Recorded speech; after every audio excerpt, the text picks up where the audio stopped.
And David Creef. So you should know that I don't know where Amy and Joey are because they won't tell me, but they are together in bed. But what do you mean they won't tell you? What's the big secret? You know, it's the funniest thing. Like, I talk to Joey a lot, and when I spoke to him yesterday, I asked him where he was, and he said he was on the West Coast, and I said, "Where's Amy?" He's like, "I can't tell you that." And one time I called, and I got Joey's wife, and I said, "Where's Joey?" She's like, "I'm not allowed to tell you." They're like in the witness protection program. I don't know what's up with those guys. Why is it? Hold on, let me. Joey, why is it? Good morning, Howard. Good morning. Good morning, Robin. Good morning. Let me ask you a couple of questions. Hi, Amy. Oh, good morning. Why? What's wrong? Tired. It's 4:30 in the morning. It's dark here. Tired. Joey, why is it always a secret where you are? Because sometimes people are just up our butts, that's all. Who? Sometimes we just want a little privacy, that's all. Who You know are what you that's two? like. Paris Hilton and Nicole? Yeah, but I mean, like, not Richie? telling Gary where you are. I mean, we're not going to tell people where you are. Well, so this phone call is just between us, right? Well, not this phone call, but I'm saying in general. It's just the way it is, man. All right. Can I Amy, ask one question first? Yeah. What happened to Artie? Is he okay? Because he looks like he's getting really big. yeah, he's gaining weight. Why? He's gonna Why? get He's sick. It's got not emotional. healthy. He's got emotional difficulties. That's true. That is Food true. is his friend. Your Right, buddy Art? David Creef. Are you guys? chiming in. Yeah. Are you guys starting? You guys are coming at me right out of the gate here. No, huh? I love you, Artie, and when I saw that you're gaining all that weight, it's not healthy, man, because I did it and lost it and kept it off, and I'm so much more healthier, and I was, a Well, little I mean, you're concerned. dating an attempted murderer. I'm worried about you too. Thank you very much. That's very nice, Artie. Now, eat all the blueberries you want. You're dating a woman who shot your ex-wife. I'd worry about you too. Thank you. I appreciate that. Well, let me get into that. What a knucklehead. I know what Amy- a knucklehead I am for bringing Amy, that up. Amy, let me ask you something. Joey, has said horrible. Forget about Joey's side of it for now. Joey has said horrible things about you. Okay. He has always said the worst things imaginable about a human being after what happened between you and his wife. I was angry. Right, of course. But, Amy has also made horrible allegations against Joe. Amy, how in the world are you with him? Like, how did this happen? Good in bed. Oh, boy. Is that no? But come on. I mean, were you pining away from when you shot Mary Jo in the face? You were madly in love with Joey. So That's what they tell me without remembers. did the love go away?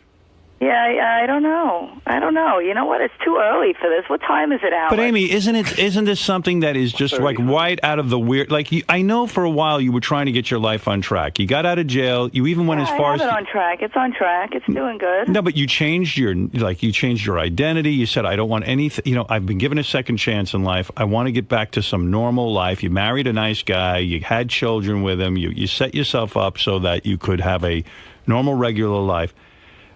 What happened to that plan? It's like right out the window. Now it's like a zoo, a circus again.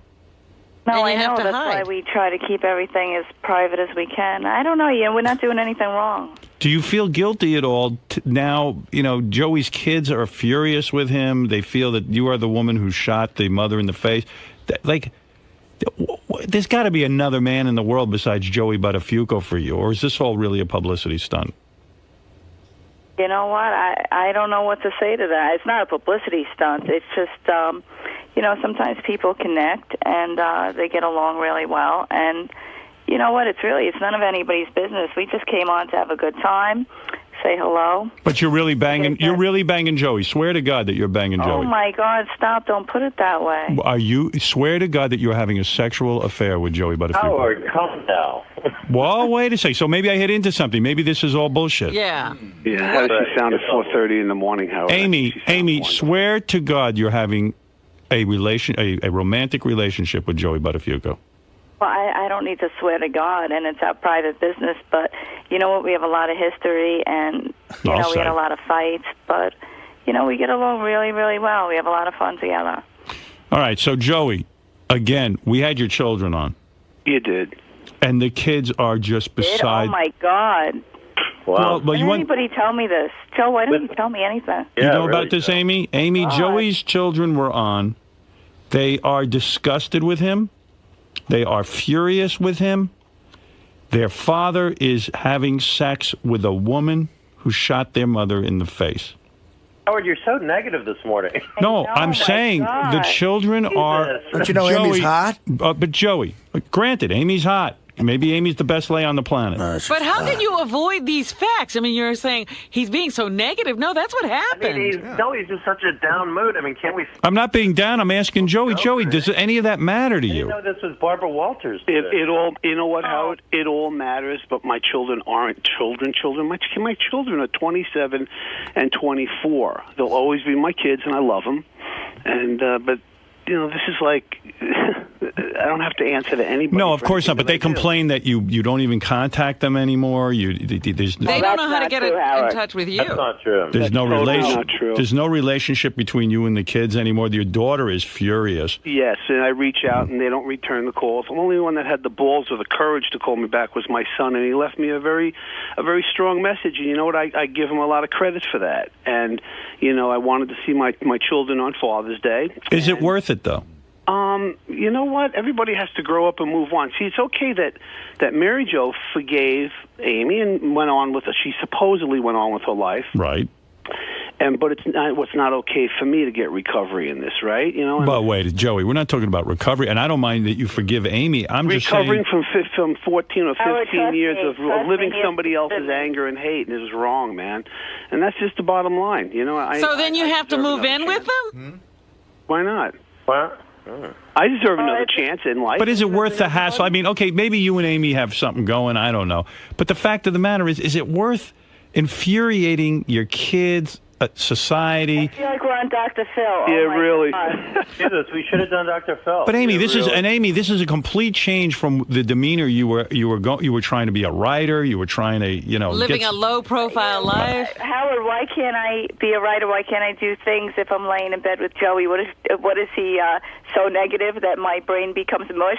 Well, I guess because it makes me feel that you don't even really take your sort of rehabilitation seriously. That Joey, it was just like poison. Rehabilitation. It's not being a drug addict here. My life is fine. This was how many years ago now? 16, 17 years ago? But isn't this... I'm fine. Believe me, I'm fine. Have you introduced your kids to Joey Buttafuoco? I'm not going to discuss my children. But would you introduce your kids to him? And are you going to? And how I don't you? want to discuss my children. My children are off limits. But how are you going to explain this to your kids? I'm not going to discuss my children. How is this off limits? This is eventually going to become public. Your kids will have to Like deal I with said, it. We're not on Dr. Phil, and I'm not discussing my children. Yeah, but your kids are going to know. I mean, that's a huge issue for you, isn't it? You know what? My kids are very small. Joey's a nice guy. They don't know any of my history. They just know Mommy. They love me. And, I wouldn't bring anybody horrible into their lives. Amy, how is your ex-husband handling this? I mean... you know what? He is not a happy man right now. Not good. And we are not separated because I ran off with Joey. We were separated before, but he still is not happy. He didn't feel I needed to announce it on television as if it's some type of infomercial. What happened when you told your husband that you were going to hook up with Joey Buttafuoco? I didn't. He heard about it on Entertainment Tonight. Do you think that's fair? Do you think that's fair? You know what? He walked out on me, so is that fair? Well, he walked out on you because you were having sex with another man. No. We broke up before Joey and I even hooked up. Oh. One thing had nothing to do with the other. Oh, I see. So in other words... He's still irate. He's not happy about it. He just feels that if we're not together, I should sit in the convent for the rest of my life with my children and do nothing with anybody. How is it to have sex and to be lovers again after all that has gone down? And how did this all come about? You know what? I think it's more tender the second time around. But how did it come about that you two started banging? We're attracted to each other. Yeah. That's all. You always were. It's simple. It's easy. Yeah, it's Joey, are you saying after the shooting that you were still attracted to Amy and you just never confessed that? No, are you asking that to me? No, because there was so much going on at the time, and my focus was obviously Mary Jo and recovery and all that with her. That was a very difficult time, but Amy, you have said. good, But Amy, but- you have said in your own defense when this was all going down that Joey is a guy who took advantage of you. You were a young girl. He manipulated you. That he never came clean even at the trial. Maybe he's still manipulating me. What do you think, Joe? Oh, you think so? Yeah, I think so. He might be. Come over here. Rolo, get over here. Hey, Howard. Amy, doesn't this all sound like you're making a mockery of what you did? I mean, isn't there any shame in any of this? To put it bluntly, Yeah. I don't give a shit. You don't care. I'm living my life, and I'm enjoying my life, and She's entitled to that, as I am. Well, maybe not. That's very magnanimous of you. I'm not entitled to that. I don't know, where does it say in the law I'm not Maybe in your life. own morality, you're not entitled to this. Just in terms of the sensitivities for your own children and for Joey's children. Howard, I've spent the last 15 years trying to live for everybody else, trying to be this perfect little person. And you know what? I'm going to do a little living for me. I'm a decent person. I'm not hurting anybody, and we're having a good time. Yeah, That's it. My priority right now is my children. Where does the fucking occur? In hotels or in someone's home? And I agree with... You know what? A little of both. You know, my house is up for sale. My husband is not really thrilled when Joey comes to my home. Yeah. So, some you know, we're video kind of like gypsies all I know over the he place. gets so upset. You know, even though he's not here, and like I said, the demise of my marriage had nothing to do with Joey at all. In fact, he walked out on me. How many times a day I didn't leave him. How many times a day, Amy and Joey, are you having sex? In other words, is it like this mad, ravenous Passion. Hey, you know what, Howard? I've been so bored lately. I haven't gotten out of bed. Wow. It's like boredom or depression, and I don't know. He's just there for the taking. Bring And on the peach martini. How often are you screwing? Bring on the Honestly, peach is it martini. every day? Waiter? It's all a big joke, I guess. What is Wait it? a minute. No, it What? really isn't. It's kind of good to put down all the hate and anger. After Oh, come on, Joey. This is No, crazy. seriously. Yeah, go. This is wild. Yeah. Let me I'll tell explain you to you. right now, man. I'm telling you right now, I'm entitled to put it down, and I have. Nobody lived in my shoes the last 14 or 15 years, or even when this all happened. You know, I was the one that was living in my shoes, and for me to be Wow. able to put this down and just make up and just put it down and put it down and go on with my life, I'm entitled to it, and I feel good. Do you ever have angry sex with her? Yeah, do you ever John? spank her or like come all over her face because you're just like pissed off at her? Do you ever just go? Let Amy tell you that. Shall I? Amy, go ahead. Oh, my God, you want me to tell him that? Yeah. Only if you want to. Tell him what you want. On that? Did he come on your face? Sure, come on, some things are just better But left Amy, alone. does he come on your face? I think you know something? You know something? Why don't you guys have a baby together? I mean, let's We go were thinking crazy. about it. You're thinking about having children. Howard, let me tell you what they're up to. This is the reason why they called. Okay. Okay. And if I have the story wrong at any time, Joey, let me know. So apparently, there's a videotape of Amy doing a nude lap dance for Joey. Is that correct, guys? Holy That is shit. correct. Okay. They don't really know that much about this, Gary. Right. So now, Amy's husband is so upset when he heard about this Right. that he is now threatening to release hours and hours of, I guess, Amy and her husband shot a ton of them having sex together. My husband is in the video business. That's what he does for a living. And, you know, when you're married, well, even before I was married to him, you trust somebody, and he just... Forget it. I mean, I don't know. He turned me into his little private porn star. Can I give you a theory on all of this? And I doubt anyone will admit it. The theory is that Amy and Joey aren't He's going to be Dr. Phil again. No, we the go. theory is that Amy and Joe. This isn't Dr. Phil. This is the skeptic in me. Amy and Joey are not having sex. Oh, my God. Wait. It's Matt Lauer. Wait, let me finish. And that your husband took all these pornos, and this is a way to release these pornos and make it seem like you're against it. Can I support your theory, Howard? Go ahead. I will support your Howard, theory. if I Hold wanna on. really- Howard, do you know how many years people have tried to get me to do pornos? Oh, my God. I could have made millions over the years doing yeah. pornos. Howard, I'm Believe gonna me, I'd make professional pornos. I'm going to support your theory by telling you that David Kreef was nice enough to offer us. Amy's husband could have been on the phone with us today as well. Ah. I don't- And I I don't- was going to ask, where's Joey's No, I wife? didn't say today, Gary. I said Tomorrow we can and have. Joey's wife recently withdrew her divorce petition, so Right. something is going on here. Well, Yeah, I'm not in control of anything that she does. Yeah, you know Nobody what? is. She's a very Nobody is. strong woman. And there's to me. nothing to do. I mean, she just did it. It's, you know. I think she's going to refile and then ask for like $3 million in the other house. I think that's the rumor. So God. we'll see what happens. So what do you two? If you two are you're here to say that you're really in a relationship and you sit and you talk and you have good times together. Absolutely. You're planning You a know what it future? is, Howard? You know, people keep saying, well, why did you have to come on TV? Why are you telling people? It's because whenever we go out, we're photographed, and it was going to get out there anyway, so we felt like, you know, just tell people before it gets out there, and, you know, people make up a bunch of stories that go along with it. I see. So it's Now, really did not this- a big deal. Did this start when Joey was still in jail? Yeah. No, this started a couple years ago when we started talking, and then I don't know, he turned into a fuckhead last year on Entertainment Tonight. Yes, I did. With Howard, I don't know, everything was going really good. I don't know what happened. I didn't do a fuckhead. I did. I was an asshole. I was sick. Horrible. Oh. I know. I'm sorry. I apologize. And Amy, what do you do? Do you dress up in outfits for Joey? Are you? Sometimes. Sometimes you do. What do you put on for him? You gotta keep it, like, high, you know? Let me ask you this, Amy, because I think you do have some respect for Mary Jo. She actually helped to get you out of prison. Do. If Mary Jo asked you not to do this for the sake of her children, would you respect her wishes? I don't know. This is the woman who's... Mary Jo... I think that's a lot to ask for somebody. You know, everybody moves on with their life. She moved on with her life. But let me ask you this. You've got to owe this woman, your life. Mary Jo got you out of prison. Well, you know what, Howard? She got me out a little bit early, but in all fairness, I would have been out like 6 months later. I mean, believe me, I wasn't rotting there for the rest of my life.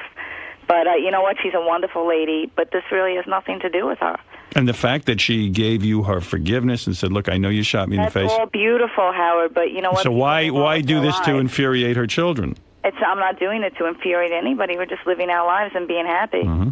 We didn't set out like on a mission to hurt anybody. Do you guys want to take a few phone calls from listeners and see how they respond to all of this? I don't know. It's up to you. No, I don't really want to take any. Yeah, I don't want to ruin it. Why not? Why not listen to what the public has to say? Negative and. I'm negative. Why am I negative? I'm asking the questions that everybody. No, not you, but you know, callers and stuff. You know, I'm sensitive, Howard. Yeah. You know? Plus, you ruined my chances to get laid this morning. Oh, my God. If you upset me and I cry, forget it. He's going to have to hear it all day. Robin, what do you make of this? We just jump down to the beach. What do I make of this? I don't believe it for a second. You don't think they're even having sex? No. All right. That's cool. That's good. All right, Amy, let me ask you the tough question. Did Joey do you when you were underage? Yes. He did. Joey, did you? If I did, I didn't know she was underage. Stop it. How underage were you? You were 15. Amy, you were 15 at the time. No, I wasn't that young. I think it was 16. Who the hell cares anymore? Wait a second, Joey. I'm sorry. Go ahead, Howard. I'm sorry. Well, Joey, you see, that's just the point. That's why this is bizarre. I mean, Amy accuses you of child rape. Who cares? I'm not a child anymore. Enjoy it. Wait a second, Amy. What about the fact, didn't Joey turn you out to do tricks? You claimed that. You claimed it. Howard, you know what? I got to go back to bed. You're really, hon. Just be getting too heavy. Whoa. You know what? I could have did Barbara Walters. You could have gotten Joey locked in jail for that accusation. You know what? I'm so glad now that he isn't. But wait a second, Joey, did you turn Amy out to do tricks? I absolutely did. Never did anything. Amy, is he lying? Amy, is he lying? Howard, we're not on Barbara Walters. We're not on Dr. Phil. Is Joey lying? I know, he's crazy. The man that loved you sold you out, and you're going to tell me he's saying he did not. Who's telling the truth? Don't hang up yet, Amy. Amy, who is... you know what, David? Honey, run the it's too heavy. It's too early. Howard, lighten it up. Wait a second, and Amy. Howard, you know what? If I think he's bad, I'll just spank him over. But Amy, I don't understand this for a second. You know what? Your brain works more than hang ours. up. We don't think so much. If you want to hang up, you can hang up. The point is, you have said that the man put you into. What I said. So you were lying. No, I don't even know. I don't even know what we're talking about. Did Joey put you into prostitution or not? Oh, I think he's doing it right now. That was never true anyway. It was never true, Amy? No. So Amy lied? Oh, of course I lied. Yeah, you did lie? Of course I lied. Okay, you lied. All right, that's what I want to know. Now, you claim that, Joey, that Amy gave you herpes. Or Joey gave Amy herpes. Oh, no. You know what? I was a little immature at the time. You know, I was young, and he never gave me anything. I just felt like it was the way he was on TV saying horrible things about me. Right. And I said, okay, it's good. I'll say horrible things about him. So then you lied. You know, and I was very young and immature and stupid, and that's what I was doing. So Joey was telling the truth. Stuck with it. So Joey was telling the truth. He's all right. He didn't give you the herpes, and he didn't put you into a life of prostitution. No. Oh, all right. You know what? I was a kid. And I had bad legal representation. So do I. But no, my attitude, being 17 years old was okay. He said horrible things about me, so now I'm going to say horrible things about him. And that's how we're together now, because only we know, and exactly. We forgave each other, and we don't need forgiveness from anybody else, so screw it. I agree. It's just nicer to be like this and not feeling all the hate that everybody else was feeling, and I feel great about it, man. I just do. So I'm Amy, glad you two were able to get over it. yeah. I know, we did. We got over it. Oh, it's our issue. We're the ones that matter. I mean, What about Mary Jo? Mary Jo and Amy made up. kids, She got over it, and She's been having a lot of surgery to get over it. Yeah. she's all right. Yeah, No, right, her Talking about surgery. What do you mean about for her surgery? face. Yeah, we missed something? All right. Oh, I think when she did Oprah, I think they had her do a whole makeover. Dominic Barbara wants to say hello. Oh, I love Dominic. Let's see. Dominic, go ahead. You know, when I go to bed, I have an earphone into the show, and that's how I sleep. Yeah. I dreamt just now that Amy and Joey are on the phone together. Yes. Yeah. Did. You're still dreaming. You haven't awakened. What's going on, everyone? Because I really haven't spoke to anyone. Is it really a future, a plan?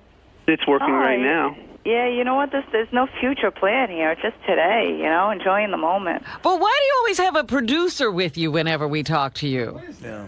Well, he's more of like, are you a producer, David? I thought he's more like, well, actually, David is like an agent, producer. Well, why do you have an agent? I mean, why do you have... Why do you have an agent for this Because relationship? I do other things besides Howard Stern, and what he does for me is that he monitors when somebody like Howard gets a little too crazy, he can jump in.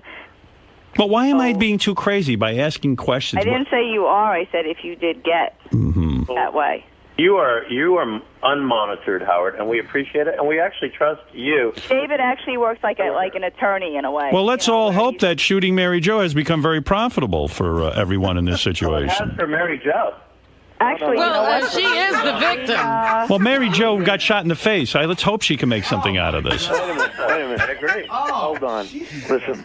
You think Mary Jo planned that? Wait a minute.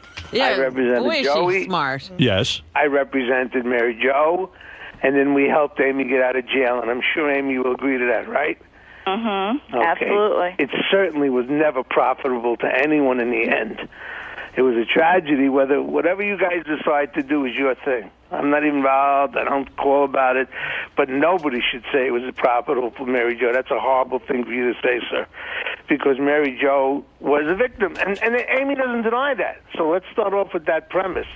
But don't say it was profitable to Mary Jo. It was Listen, not. all I'm saying is it's at the end of the day, 15 years later, it's now profitable for Mary Jo. Why is it profitable to walk around? You'll have to talk to Mary Jo. Why is it? But I spoke to Mary Jo. how is that profitable? Well, To you'll walk have to talk to Mary Jo about whatever she does. All I could say is I don't know about anything about Mary Jo except every time I've asked her to do anything, she even said to you last time that she said she would have done something for $1 million for me. Do you remember that? Yes. All right. And she got shot in the face. How's that profitable? I don't get it. Making $1 million isn't profitable for She didn't make it. Yeah, you didn't give it to her. Where's the million? Maybe not this time. Well, what time did she get $1 million? I don't know. I don't You know what? know. You know what, Howard? I don't think any of us got $1 million. Yeah, Actually, I have $1 million, but that's because I married Lou. I don't think that counts. Yeah, I mean, all I'm saying, I don't mean it to be a negative thing. I'm saying that people take negative and they do turn it into positive. I think Mary Jo's brilliant at taking a very negative tragedy that happened in her life and turning it into a positive by making up with Amy, having a career, being in love. Excuse me, listen. Up until now, I haven't really commented about you. But and I don't know you, but let me say this to you, okay? Because I was involved with everything. And whatever Joey does, that's up to Joey's business. Whatever Amy does, that's Amy's business. I got Amy out of jail. I took Mary Jo and her mother, and I brought them together to talk. They didn't want to originally, right, Joey? That's true. Okay. Now, as far as Mary Jo having a wonderful life, she found someone she's in love with. They make picture frames or they make some sort of posters. This is no. I won't accept your flippancy towards Mary Jo. I don't care what. Saying she's able to go on Oprah and promote her poster business. That's pretty good. Please listen. I don't care what you do with either Amy or Joey. They have a right to. You can do whatever you want with them. You can have them do a porn movie. It doesn't matter. It's up to them.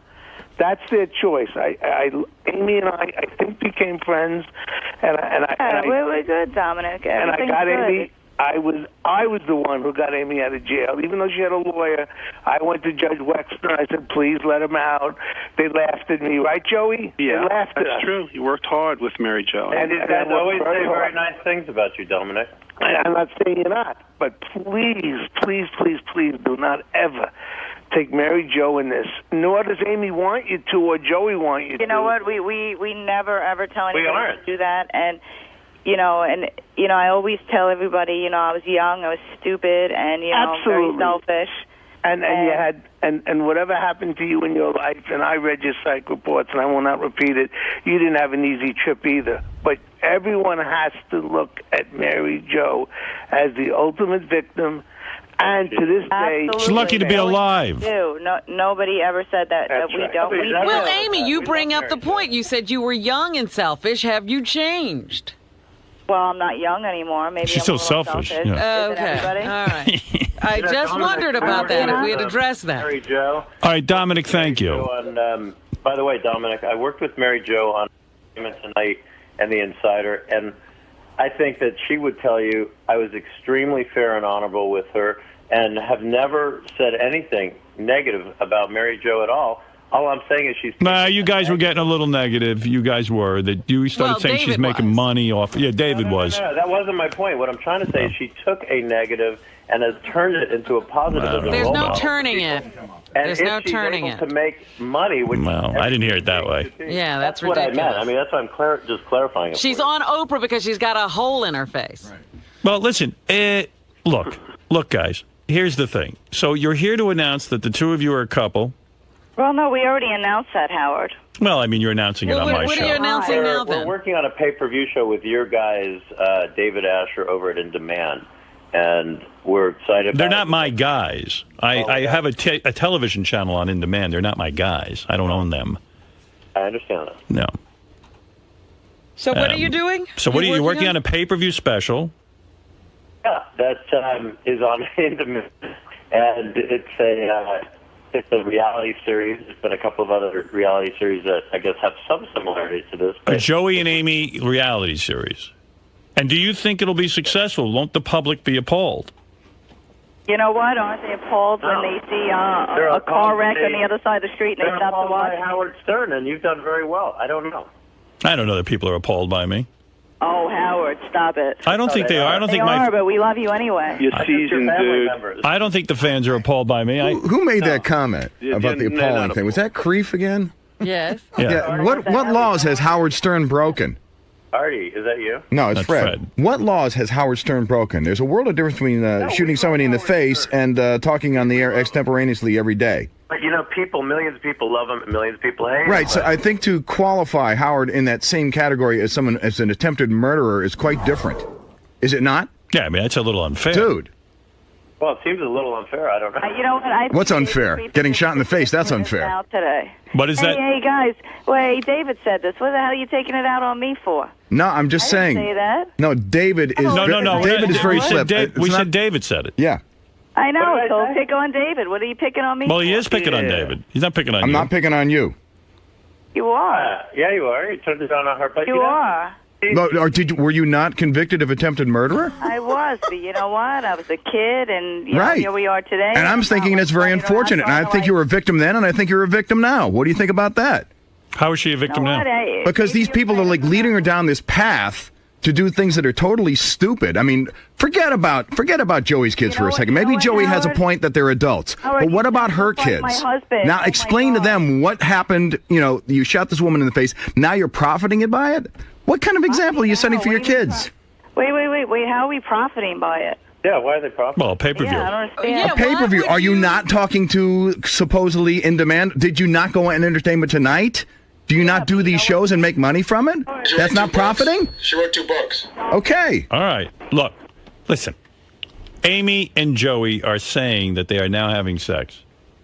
In the I find that reality really show. sad on Amy's part. I really do. You feel sad for I her. feel sad for Amy. Yeah, and you're Why- sad? Why do I you feel sad for her because she what, was Howard, you I can mean, never be Dominic sad brought for it up. somebody I don't know so any of the happy. particulars of her background, but you get glimpses of it from the things you've read. She was probably molested as a child. Probably didn't have a very good... You were not molested as a You know child? what? You That's know the what? stuff that I've heard. I don't know. If it's not true, I'm sorry. That just aren't true.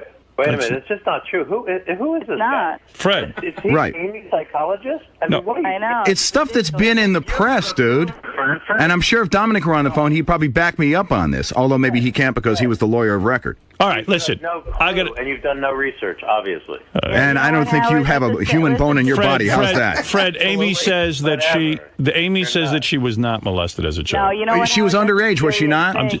I'm just telling you what she said. Was she not I thought you underage? meant, you know, as a little kid or something. But it's still, were you not underage? That's still considered molestation. That's still considered Well, rape. yeah, technically, but it's not Yeah, like... technically, no. It's not 6-year-old technically. sitting It there is with the rape. police. Rape is rape. You spell it with 4 letters. It's rape. You know what, like I said, I forgive him, and we've Well, maybe moved you on. do, but the law doesn't. And you know something? I have a daughter, and I would not ever forgive anybody for doing something like that if that ever happened.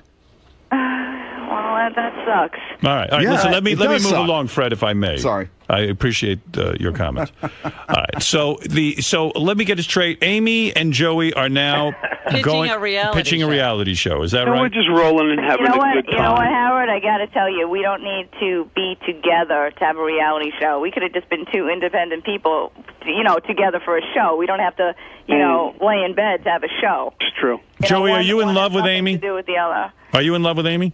Are you talking to me? Yeah. Yeah, he's talking to you. You know what? I'm having a really, really good time in my You life know what? right Fuck now. you. Get out. I love you, darling. I love you, babe. Come on. No, you don't. Yes, I do. Amy doesn't feel you love her. Well, he didn't just jump right up to say it. Why couldn't you? Why, if you're having... You know what, Howard? I think we got to go. Now, Amy, do you love Joey? Not anymore. Yeah, I love you too, baby. Come on. Yeah. Come on. Oh, all right. Amy, that No was question Amy, about that it. was like a sock in the head, right? Yeah, I think it was again. Yeah, no, That's you know. all right. You No, you know what, Howard? I think he likes my body. I think that's what it is. Well, I'm sure he does. She looks wonderful. Yeah. She looks beautiful. So, Joey, you're not in love. You're not in love with Amy. But you're having a lot of fun. You know what? I really am. I got to tell you. The neck up yet? Say it again. Have you looked at me from the neck up? Let me looking at you right now. Yeah. Joey, sure. are you capable of loving Amy? Yes. And you're in love with her? Yeah. You know something? It's nicer to put down all that other stuff that went along with it for the last 15 years. Are you in love with her? It's a lot easier to do this. Let me tell you you. see how he's dodging that, right? Yeah. Are you in love with her? Anything. You No, are. honey, Yes, I'm you not. are. I'm not. Yes. All right. I'm not All right. dodging anything. All right. I'm here, babe. Amy, you're in love with Joey, but Joey's I'm not in here. love. Amy, you're I'm in not love. with him. You're in love Yeah, with him. I'm not in love with him. I am not. You're not Get in it. love with him. No, not anymore. I think she's in like. All right. Well, because you hurt her by saying again that you're not in love with By her. hesitating. Right.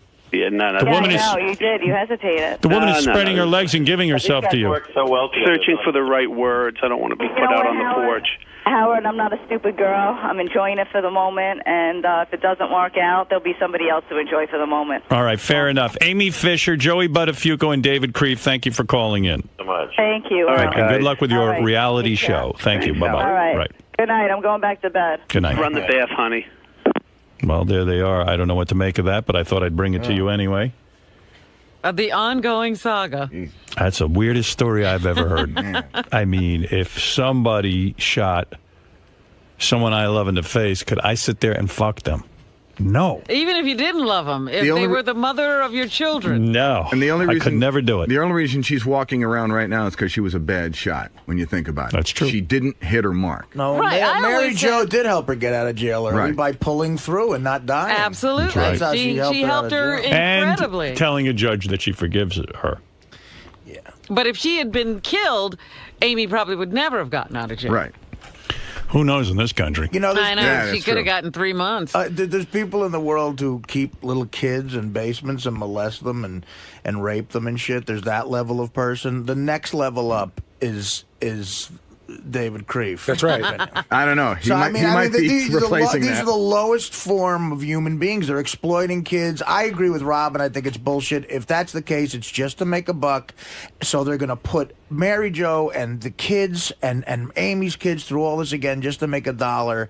they're the lowest form of human scum. Don't you think? I mean, leave no gray area. They are scum. What if I told you like OJ and Denise Brown were in bed together, right? Like calling in just on the to show? make a buck. Yeah, I would say that's disgusting. And I don't believe Fred Goldman has to go through that again. Oh, he's going to live next door. And if Amy's really got $1 million from Lou, her husband, then what the hell's she doing this for? They're the worst actors in the world, those three.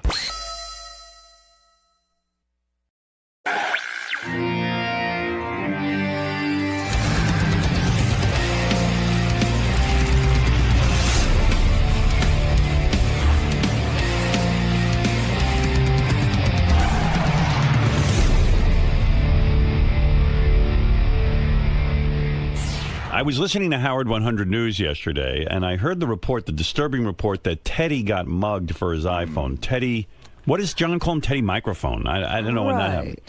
Teddy just got married. Yeah, it turns out he was on the subway, and he says like a pack of wolves, like 7 guys descended on him and tried to fight him. Grabbed his iPhone, and then he chased them, and they turned around and looked at him, and they said to him, "Hey, Teddy." Or whatever. They knew him? No. They said, "Hey, look, guy, stop chasing us. You're being foolish." Like they almost said, "Like, what do you want to get your ass kicked?" Asking for trouble. And Teddy thought about it, and he said, "Maybe this guy's giving me good advice." But the odd part of the story, and why I want to speak to Teddy, because this is upsetting to me. Teddy has one of those apps where he can track where his iPhone is, exactly where it is. He says, "Here it is. I know exactly where my iPhone is." And so why is he chasing them? Well, he called the police, and the police wouldn't do anything about it. He said, "Would you send a car over there and get my iPhone? There's been a crime." Well, this is horrible because obviously these people are predators. Yeah, I don't understand that. I mean, here we have the technology to get the guy's iPhone back and catch a bunch of marauders. Why would the police not? I don't understand his story. It doesn't add up. It doesn't make sense to me. I believe the police would go check it out. Why not? You know, they're doing the stop and frisk thing. This is obviously people who are up to no good. Gary, when does Teddy come in so I can talk to him about this? Or is he not here till late in the show? Gets in around 8, Howard. 8. Do you know anything about that story?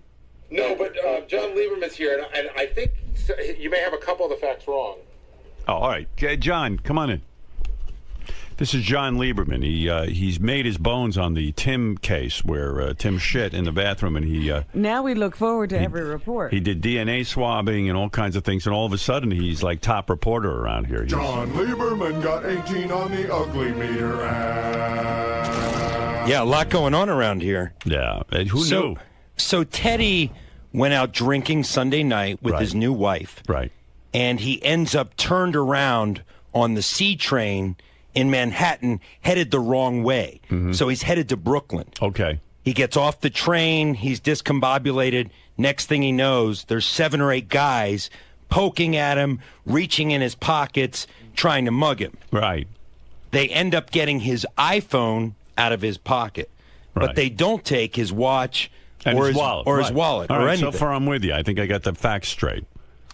Then he gets back home and he calls the police, but the police say they want to come to his house and do the report and everything, but he was drunk and kind of out of it and said that's why. Okay. Said I don't really I don't feel like dealing with this right now. So then he uses the app on the iPhone to locate his phone and he sees it sitting on Fulton Street in Brooklyn. Right.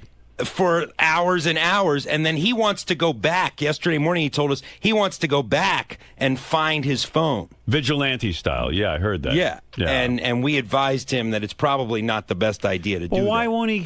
So the police are not at fault. They came over. They were ready to come right over, take the report, and get the phone for him, and he didn't do it. The police are not at fault. No, not at all. Not at all. That's what I said, because it seems to me the cops would be all over this. Well, look, I mean, people get their... Where is his iPhone now? Is he still able to track it on his iPad? Yeah, he's still tracking it on that app. Now, why won't he call the police now? Well, he says he was considering it. He says that he will call the police and actually go through and file the report. What is he going to wait, a month? I used to think Teddy was kind of a sensible guy. And that makes no sense to me. Well, then it's his fault. Well, he'd rather go out on his own and try and tackle these guys and get killed. Yeah. Yeah, I mean, he was saying back there yesterday, that he wanted to go and... Why don't you as a reporter go see who the guys are and interview the guys who took his phone? Well, people on Twitter were like, go out and live tweet finding Teddy's phone on Fulton Street in Brooklyn. Yeah, so... Do we know where Teddy's phone is right now? We know exactly where it is. Yeah, we know exactly. We know approximately the block it's on in Fulton Street. It's sitting in some guy's apartment blinking. Hey, while I got you here, yes, I mean that story makes no sense to me. I don't understand it. I don't understand why he's not calling the police. But can you imagine being that drunk? No, I mean you can't even call the police. You can't get involved. How drunk are people getting? Also, he did. The interesting thing is he did call the police, but once he found out it wasn't going to be a snap your finger process, I mean, they had to come out, write a report, and everything like that. And he just said, "You know what? I'm going to bed. I'll deal with it in the morning." And then in the morning, he didn't deal with it. He still hasn't dealt with it. That's just odd to me. That's a fascinating man. I would like to interview him about that. Well, I would also. I mean, was his wife with him? Yes, his new wife was with him, and I believe that Sarah, Tim's assistant, was there as well. Right. Because they're all very friendly. Right. And it was, it was a party. It was a Sunday party. I understand they went to brunch and they were drinking all day. And sometimes, when you go the wrong way on the C train, you can get into trouble. You're so drunk you don't know how to get home. Right. He probably was out of it. So, and not one of them knew they were going the wrong way on the C train. Well, it was just the two of them. It was just Teddy and his wife. At that point. And, when these packs of gangs, these groups, I mean, they can smell blood. I mean, they could see that Teddy was drunk. No, they can smell booze. And they can smell booze, exactly. So they pounced on their prey. They found, that he was weak, and they got his iPhone. Yep. Luckily, he wasn't hurt. He had a little bruise on his head. But well, I still say you should call the police. He could easily get his phone back. Yeah. And the imbeciles who took the phone. Well, the longer he waits, the more ridiculous it is. Something's up with that story. I don't know. I don't get it. Maybe it wasn't a pack of guys. Maybe it was one dude. And one little dude, and Teddy's afraid to say that he couldn't defend himself. Why wouldn't you call the police for your phone? It's a $700 phone. Teddy says he actually ran after the guys after they took his phone. Yeah. He ran after them, and one of the guys said, "Dude, just go home." Right. Almost like, right. Don't. Well, what are you doing? Advice. Yeah, you're gonna get your ass kicked. Yeah, the thugs were giving Teddy advice in his inebriated state. They felt bad for him. Yeah, I think they felt so bad for him. That's why they didn't take his wallet or his watch. Well, that doesn't make sense to me either. The wallet and the watch. But, all right, I want to hear from him. But you bring him to me at some point. We'll give him a grilling. And I believe you covering the story when he goes to the police and being part of the chase down with the police, you would be terrific go on the that ride. beat. Oh, yeah, we'll be there. You'll be on the ride. We'll be there for all of it. All right, real good. Okay, keep me posted. Oh, while I got you here, let me ask you another thing. Sure. Did you do the toe fungus Gary report? I did not. That was a Lisa G. That's her beat. Lisa Gary's G. toe fungus. Gary's toes are Lisa's beat. Yeah, I got to tell you, because I was so curious when I heard that story, because Gary was at my house over the weekend. And, of course, he goes in my pool. And I noticed his toes looked absolutely horrible. He's got his fungus back? He had laser treatment. I thought he had gotten rid of it, and it was like one of the toenails was like almost sticking up like in a weird way and look rotting. Ew. But on the report it said that he put on some sort of cover-up thing that makes his toes look normal, but they look nothing like normal. What is he putting on his toes? There's some sort of medicine, and the medicine is administered by a thing you put over the nail, and when you put it on the nail, it makes your toe look normal. Why doesn't he get rid of this fungus? When you were at my house, was that before you put this new cover-up on your nail? That is true. There's before. Oh, man. But I never saw anything nastier or gnarlier than that toe. I think it's funny because they probably were... I've been at your house 3-4 summers in a row. This is the healthiest I've ever been. It's only the one toe. One toe, and but oh my God, Gary, that toe has some fucking look. I mean, it is. You cannot. What does it look like? It looks like, to me, I looked quickly because I didn't want to bum out. We were having a good time, and I didn't want to concentrate. But the whole time Gary's in my pool, I'm like, I hope that shit doesn't spread to me. It doesn't. Mary and I had a long discussion. Mary's like, you've had this for like 7 years now, right? And she's like, we use the same shower and everything, and you don't. I don't think. I mean, it can spread that way, but I think I got it from from I don't know, like sweat in the socks or running. That's what the podiatrist said. No, it's unbearable to look at. And Gary's toe, it's the big toe. I don't know which foot it's on. Both. The big. So it's the one toe on each foot? That's right. I looked at one and I went, oh, I looked away. And then, because I was talking again, we had a good time. Right, Gary? And the big toe, and then it looks almost like the nail is lifting off the foot and it's sticking almost straight up in the air. It's weird. Yeah, I think you must have glanced and seen that, but that's not what it looks like. What does it look like? It's just discolored. You want to show? No, but doesn't it stick? It's no, like all it's not. it's not super thick. No, it's not any longer. You know, I keep them trimmed. It's not any longer. It's not sticking up. It's just It's discolored. not bubbly. Should we see it? It's Well, like, now you would know because now it's been. I have this weird process where it's cosmetically covered up. it's cosmetically covered up, but the cosmetic stuff that they use is also has medicine in it that's treating it. Oh. I mean, could you imagine what this is? They've been treating this thing for years. It can't be killed. I've had friends who have had this for. I've had friends who have had it for 10, 15 years. It won't stop. I've had the laser treatment 3 times, which got rid of everything but the one toe. But the one toe. Why is this toe so... I don't know, Robin. You're a nurse. Tell me. It's a mess. You never saw anything like it. And you're saying it looks normal now with this thing on it? It looks more normal. In other words, if you stared at it, you could tell that there's something going on. But if you glanced at it... I guarantee you Gary's nail is thicker than a normal nail. It's bubbly, like almost like it's... Well, you can't tell now it's covered. Well, you think the cover is good? I bet you the cover's bad. Remember he thought his teeth looked good? His teeth used to be good, Right. and they were terrible. I mean, my God.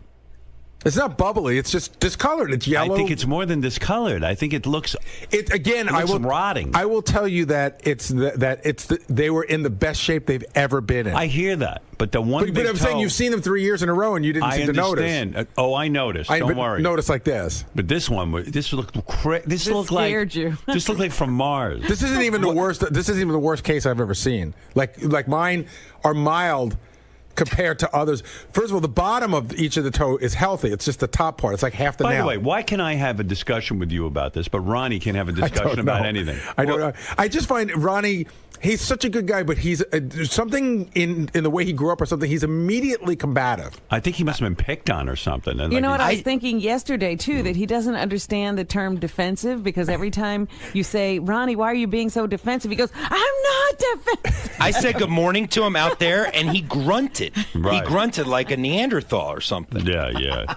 I mean, he's very upset. You can't even say good morning to the guy anymore. Nah, he's he was. I got to tell you, yesterday we spoke to him on a wrap-up show. Yeah. John and I got off the wrap-up show. It was the first time where we just, John and I, we sort of recap. Right. And we were like, I think we felt sorry for him. He seemed very defeated. He's a confused guy. And he seemed very upset, and he seemed really shaken in a sad kind of way. Really? He thinks everyone's out to get him, but he's paranoid.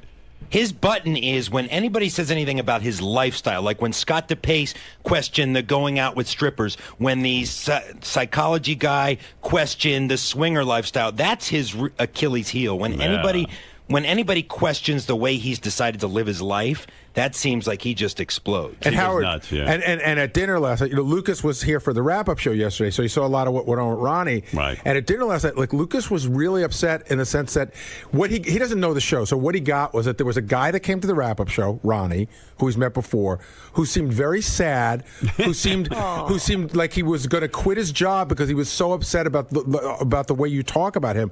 And Lucas was like, "Is Ronnie going to leave? Is he going to quit?" Because he just seemed so upset, and it was very upsetting to him. Ronnie upset Lucas. Well, not there on purpose. You go. You upset Lucas. I didn't do that. What? I don't have to say hello to you. What? What do I have? Who are you to me? I don't have to fucking say hello to you in the morning. I didn't say you have to say hello. Well, I see you out there, and I say good morning. And I said, yeah. And a normal person how can are just you? say good morning like everybody else grunt. out there. Fucking open your ears. You did grunt. I said, yeah. You were down tweeting. I don't You go. have to fucking talk to you. Who the fuck are you? Put your goddamn jacket on.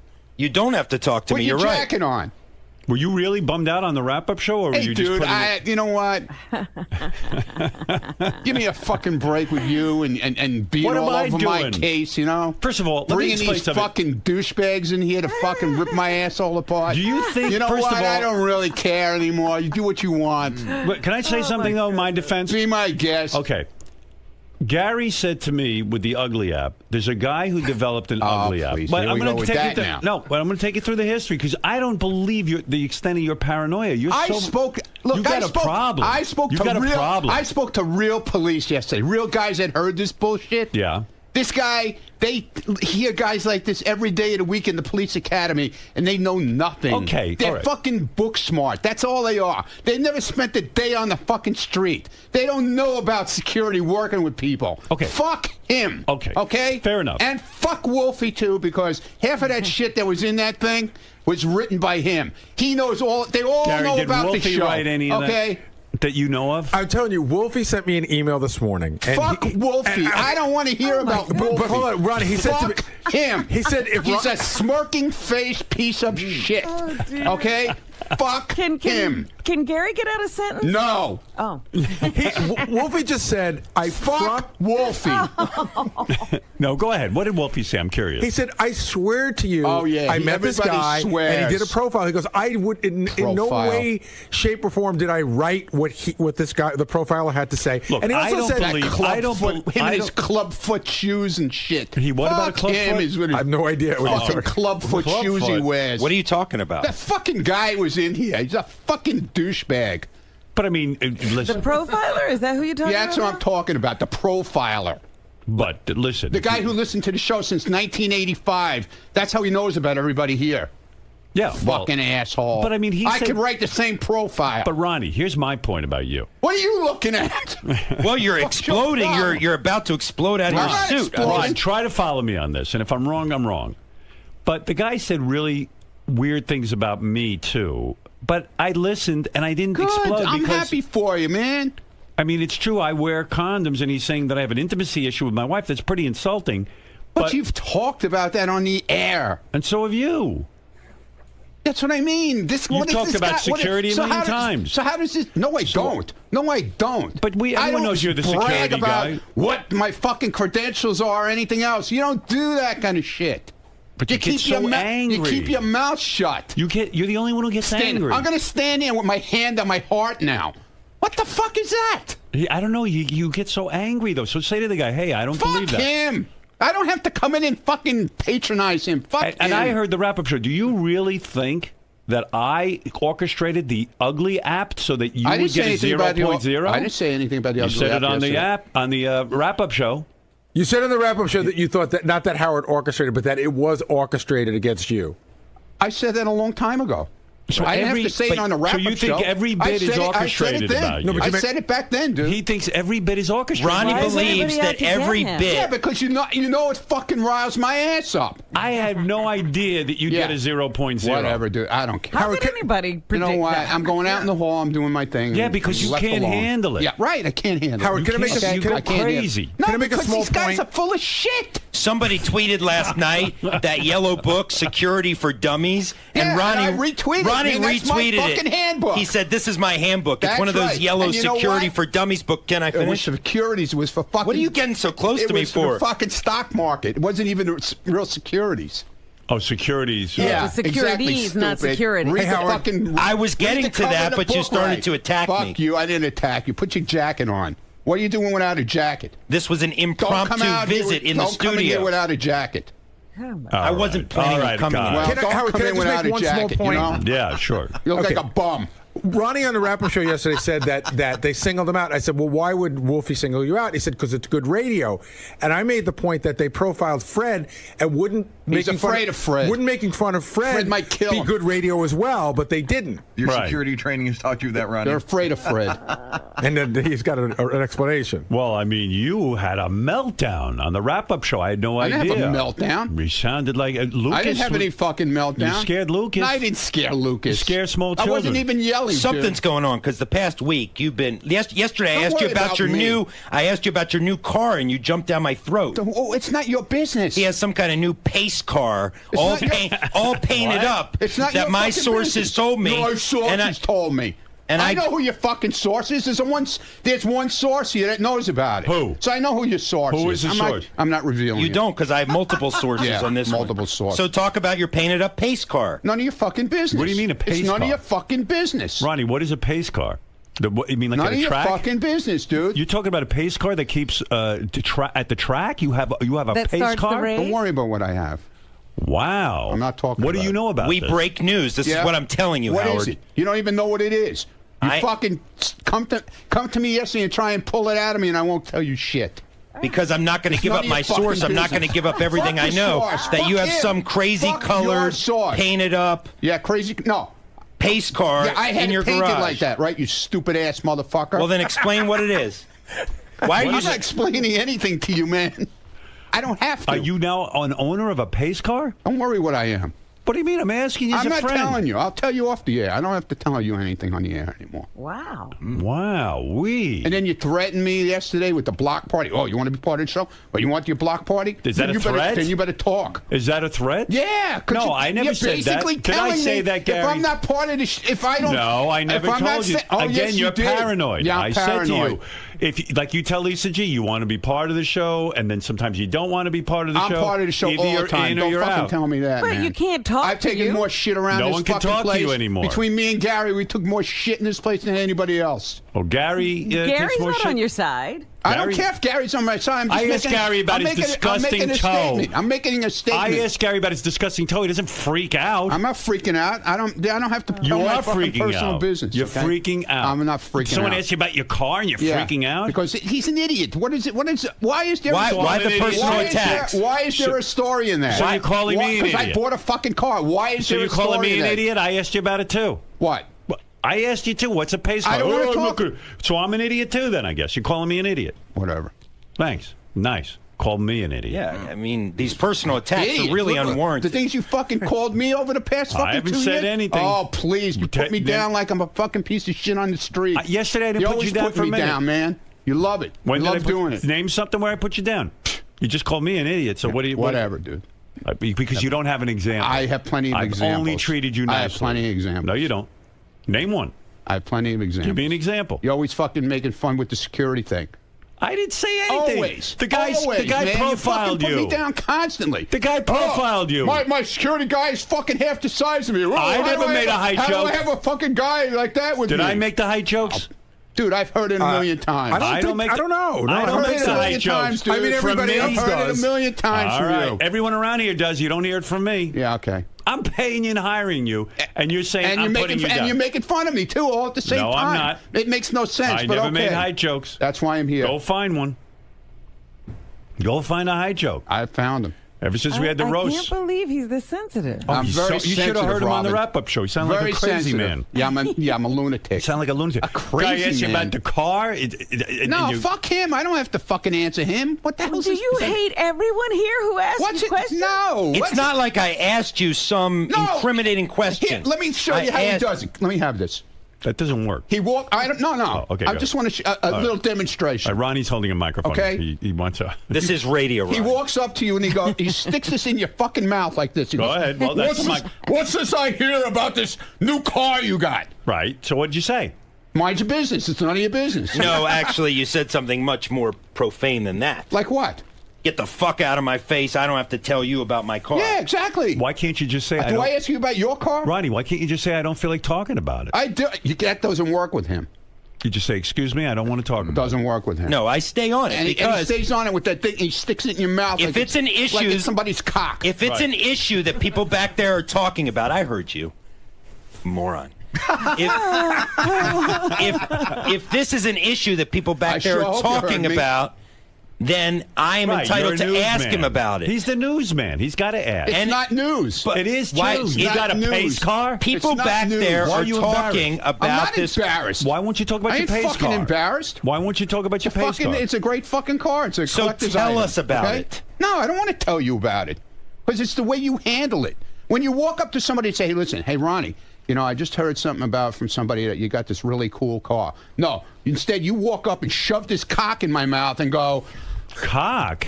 When did it become a cock? "He loves." Do you think it looks like a cock to you? And you think That's well, right, and he's tempting me with his cock. That's his cock. This So is you his want me to cock. get another microphone that isn't a phallic symbol? Is that what you're I saying? talk to Lisa all the time. She doesn't walk around with that thing. But you stick it in Well, everybody's that's because mouth. you have ulterior motives. So with what Lisa. is this? You bought a pace car. Do you go to the track with it? No. And what, you drive it around town? It's a car. It's a regular car, but what does it have? Stickers all over it? Doesn't have stickers all over it. What does it say on it? How does one distinguish that it's a pace car? Because it says it. It says pace car. Indianapolis 500 pace car. Now, this is a car that you drive around in every day? No, when I feel like taking it out. Is this in addition to your other cars? Or Yeah. It is? Yeah. It's a collector's item. It has collector's insurance on it, everything. Now, what's so special like about a pace car in the sense that it's... They only made 500 of them in that year. And why do you like this so much? Because I like cars, okay? Do you feel that people... You like your things, Yeah. I like cars. Do people that feel... bothered you too, I know that. No, I'm asking... I didn't do anything. You were doing so good, Ronnie, up until that. Do you feel people will think you're... I feel shit coming on. No, you know? I'm asking you... I'm paranoid, But remember? let it come on. Don't just anticipate it. Do you feel people will think you're in the race car business if you drive a pace car? I don't care what they think. But doesn't it appear that you're in the race car business? No, absolutely not. Mm-hmm. That's it. That's the only question I had. Good. Do you wear a jumpsuit? Yeah, I wear a jumpsuit. Yeah, I wear a jumpsuit, a crash helmet, a helmet racing gloves. with a microphone. I don't so know I'm in anything contact about with my pit crew. I don't know. Is this common that people drive around in pace cars? No. Yeah, they make 500 of them. It's a collector's item. People like to buy them because they're really into the... I'm like Jay Leno. You know, I collect cars. It's a replica of the car that was actually used maybe that year. Oh, it's a replica. Yeah, it's not. It wasn't actually used at the Indianapolis 500. They made 500 of them. I see. And it's a special thing to walk It's a around special with a pace edition car. Right. And it says pace car on it? Yes. And then people will look at you. Yeah, it draws a lot of attention when you're driving it down the street. That bothers you too. Your hair draws a lot of attention too. You know that, right? Your hair? Yeah, his hair. He's got this whole thing going on. He won't admit he dyes his hair. Do you everybody knows it, but okay. Ronnie, he's just trying to push my buttons. No, do you dye your Let hair? me tell I unequivocally do not. I unequivocally do not dye my hair. My fucking buttons, Mr. M26. And look how defensive he gets. Look how gray it is on the side. There's no gray. Your fucking eyes are popping out of your fucking head. Look how gray it is on the sides. Okay, if I you leave a little bit. That's the whole idea. You are not going to rile me up, Ronnie. Look at my mustache. Look at all the gray I leave in it. You're scaring me with your laugh and the fact you're so close. Listen to me. If I use the product that you claim I use... You don't like that I'm close? How about when you stick that black thing in my mouth, huh? Excuse me? If I used hair color, it would be a much better color. No. It is gray on the sides. No, you try to make it more natural looking, but, you're not doing a good job. I swear You're not doing on a my good job. child, I don't dye my hair. Well, there you go. So there you go, Ronald. Are we done? No.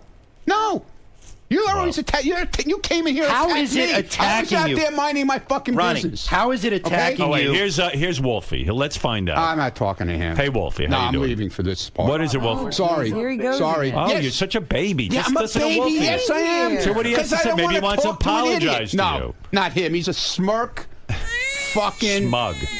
Yeah, Ronnie, smirky, smug bastard. Eccentric to think that I spend any of my time. Yes, you do. Yes, you do. Because Wolfie's point is, Wolfie, you want to be so part of this show, Wolfie. I know you would do anything to get your airtime. That's why you brought the fucking guy in here yesterday. Why did you listen to Wolfie? I don't want to listen to him. I'm going to talk right over him. Why? I really don't give a shit about Wolfie. I give no shit about Wolfie. When we do our block party shows, he covers it in Pennsylvania. He'll only turn in interviews that talk bad about me. That's fuck you, Wolfie. Wolfie, go and fuck yourself, man. I don't give a shit what you say. I don't care what you say, Wolfie. I really don't care. Did you write what the profiler said? He doesn't have to. Everybody knows what he fucking said. Wait a second. It's airtime. It's been talked about on the air. Can I ask him a question? No. I can't ask him a question. No, it's a fucking waste of time, man. Well, everything that guy said yesterday, okay? Everybody's talked about on the air. Right from KC being whatever he was. You don't think he was right about Casey? That's what I mean. Everybody knew that. Right. He wasn't saying anything. And we talked about it on the air. Crazy. You're a paranoid baby, Yeah, well, you said that yesterday, too, Wolfie, okay? You just want to be here so bad, you know? I understand it now. I understand it, Wolfie. Wolfie, it's fine. I'm glad you got in here yesterday. I'm very happy for you. Wolfie. But you know what? You're not here every day, and I know you're going to cry about that. So Wolfie. it's fine. I don't need to be there. Oh, you do need to be here. You need to be here in the worst way because I know you beg for a job here. I know you beg for a job. You beg for a job here, Wolfie. You beg for it. Ronnie, you beg for it, dude. He won't let Wolfie talk. No. What is that? Is that your thing? You I filibuster? You talk over everyone? Is that your thing? What? So it's okay for him to fucking It shows walk you're all insecure. over me. Well, I am insecure. Well, let's hear what he's got to say. I don't want to hear what he's got to say. I don't care. That's the whole thing. I care. Well, good. Then you can listen to it. I don't have to listen to it. Why do I have to stand in and listen to something I don't want to listen to? Why? Why do I have to listen to it? I don't have an answer for that. I could be in my pace car. Yeah, exactly. All right, Wolfie. I can't hear what you're saying anyway. So have a good day, Wolfie, and you'll keep trying to get a job here. Marianne from Brooklyn, you're on the air. Hi, Howard. This is the best ever. Ronnie, you know I love you. Howard, he stands up. He's 60-something years old. He watches you back at AGT. I'm watching him from the box. I don't have a problem with him. He can't communicate with anyone. A guy comes in here. Fine. Ronnie can't handle talking to anybody. I don't want to talk like it. It's old school. He was born he's more like my age, and he feels very defensive, and I think everyone's sort of picking on him. Maybe you're right, Joe. Go ahead. You're on the air. Ronnie, you are such a baby. Yes, I am. Of course. Ronnie, here's my point. Go ahead. Man, you bust balls around there nonstop. Somebody. Wait a minute. I bust balls around here? Yeah. How do I bust balls around here? You're constantly joking with people and playing around. There you go. Yeah. Joking. There you go. No, joking. you walk up to people, you tell them to fuck off, and you say you're joking. But the people don't know you're joking. Oh, they don't. Please, they know me long enough. You bust balls. Yeah, okay. Everybody busts balls around here. Well, everybody. So you should take it a little bit. And I don't think that guy yesterday was busting your balls. I take it from the people around here. I don't have to take it from outside people, dude. I take it from you. I take it from everybody here. Nobody gets their balls Is this busted. a case that you can dish it out, but you can't take it? No, that's bullshit. I take it. You can't tell me I don't take it. All right, let's go to Clayton. That's horseshit. Clayton, what do you have to say? You don't take it gracefully. No, maybe I don't, but I take it. You got to calm down. You're going to have a fucking heart attack. Yeah, no, Clayton, I'm going to blow another eyeball. Yeah. You know? Yeah, well, now I see why your eyeballs are blowing out of your head. Clayton, go ahead. Hey, Ronnie, you got the 82 Vet or you got the Buick Grand National? Neither one, dude. It's the Come on now. Neither one. I'm serious. It looks like a Corvette to me, the one I just that saw. one he says he doesn't I'm saying have. it's a Corvette, Ronnie, but it's not 82. Oh, Ronnie, it's a Corvette. I'm sticking up for you. It's a And it's very not. sharp car. By the way, it's very sharp. It's car. not 82 pace car. It's a 78 pace car. Wow. Okay, man. No, not mine. But I'm just saying the pace car he's talking about is not an 82. It's a 78. Silver and black two-tone. Ronnie, are you upset with the source for telling John Lieberman about your car? You know what? It's part of the deal around here. I know who it is. I know. I definitely know who it is. Who is it? I'm not saying. Who do you think it is? I definitely know who it is. I'm wondering. Is it Richie? I didn't. I'm not saying anything. I just said I definitely know who it is. Richie Wilson. I didn't say anything. I'm asking you. Who's the source? So you don't know? Because you would identify. Okay, I don't know. Okay. I don't. It was not me. Was not Richie? Did not say a word. I didn't say it was Richie. It was multiple sources anyway. I didn't say it was Richie. It was multiple sources anyway. Who are you suspecting? Good for you. I'm not. Why are you not telling me that? I don't care. I care. I don't care. Who do you suspect? I don't suspect anyone. So maybe you don't really know. I don't really know. You're right. I don't know. You don't know? I don't know. Don't know. Oh, wow. Boy, oh boy, you worked up. Yeah, I'm worked up. I mean, I've never seen you this worked up. Yeah, well. I mean, it's unbelievable. And when the things you said about me were fucking terrible. bothers me when a fucking retard comes in here with club feet and fucking tries to rip my fucking ass apart about the job I do. He knows nothing about the job I do and how I handle people, really handle people when we're in a situation. So he can go fuck himself. Do you think... He never handled a situation in his life. Here's a note I just got. Ronnie talked about the pace car at his last party, and John Lieberman was there. So what party? Who needed a source? I don't know. I actually don't remember hearing about it there. Maybe I did talk about it that day. Whatever. That's what I'm saying. He's my source.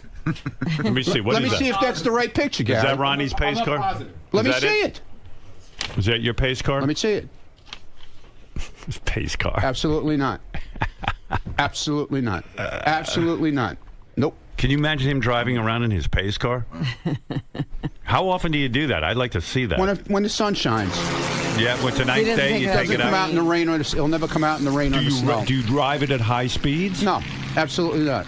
When do you? How fast can your pace car go? Must be able to go very quick. It's a Corvette. It goes as fast as a Corvette goes. What's the top speed it can go? I have no idea. I never tried it. Have you used it on any bridges and tunnels in the city?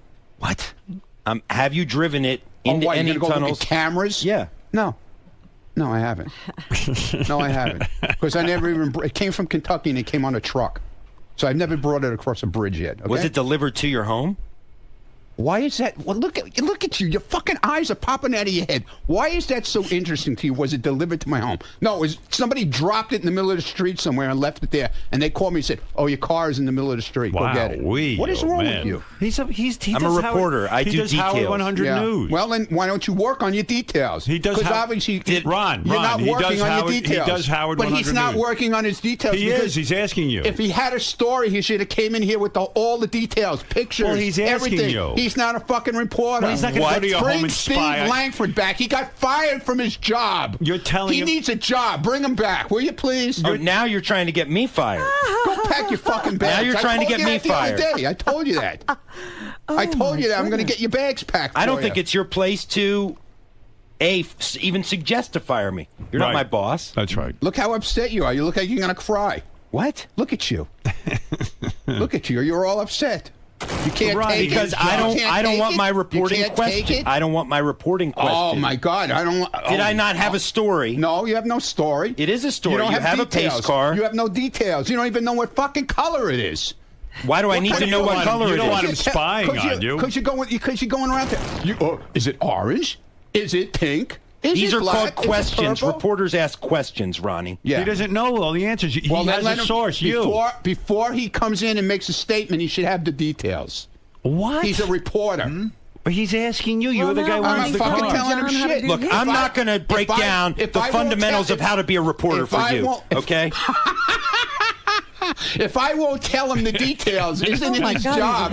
All right. Wait. This is crazy. Isn't it his job? Crazy. This is Isn't it his job to go out? If I won't give him the details, Ronnie, a report. He's not going to go spy on you, dude. It's not. Well, now I might. He just asked you a couple of questions. You're getting so fucking defensive. Let me guess. You want a portion of the guy's book proceeds from yesterday, right? Just like you wanted some of the ugly app guys. I don't want anything from him. Believe me. Listen, the last thing I want is something from him. I have to go back to work and work. Put your jacket on. Go find out what color my car is. Go ahead. Oh my God. Go ahead. Do some work. You really want me? Do some work. Go ahead. Sounds like a challenge. Guess you'll have to break into my garage then, and then you'll go to jail. There are other ways. You'll go to jail. There are other ways. You'll go to jail. He's going to sit out and watch and with a camera and photograph you. You don't want that. I got people everywhere. He's going to stake you out. got people nowhere. Brian, go ahead. People everywhere. Oh, listen, will Lisa G please fuck Ronnie? By the way, I'm pent up. I would love to have that all go down, too, because that would be great. All right. Thank you, Brian. Listen, Ronnie, thank you. You're welcome. Have a nice day. Thank you, John Lieberman. Have a nice one. I still say John's a great reporter. I'm sorry, Ronnie. That's good. I'm glad. All right. I'm happy for you. Wow, that was some interview. He's amazing. Oh, my God. Oh, yeah. Anyway, I was trying to tell you about Gary's toe fungus, but I do have to... That got gobbled up in the Ronnie man. Sure did. What is it, Carl? Hey, Howard. Ronnie's a bitch, man. Who flies off the handle like that as a security professional? Think you got off-duty cops with you. He would get rolled up in a heartbeat. He'd get that handlebar mustache punched right off that fucking face if something really happened, man. Thank God you got real cops with you. All right. Listen, Carl, thank you. Thank you. He'll come running back in here screaming.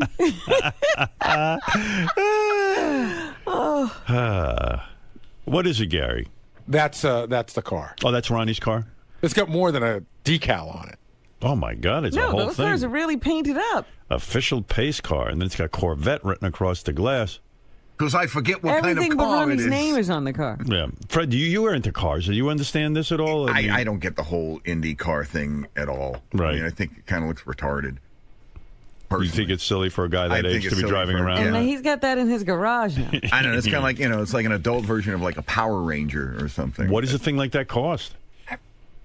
Is that an expensive? It's funny. Piece of change. It is because they probably get you when it comes out. I don't know the collectability on those cars, to be perfectly frank with you, but some of them don't necessarily go for any more than a regular. I think there's collectability because it's 1 of 500. So if you can find someone who's interested in it, then they probably Right, it pay a has to little be more. the same kind of. But the only thing I think that makes it interest that distinctive Ronnie has. are the decals.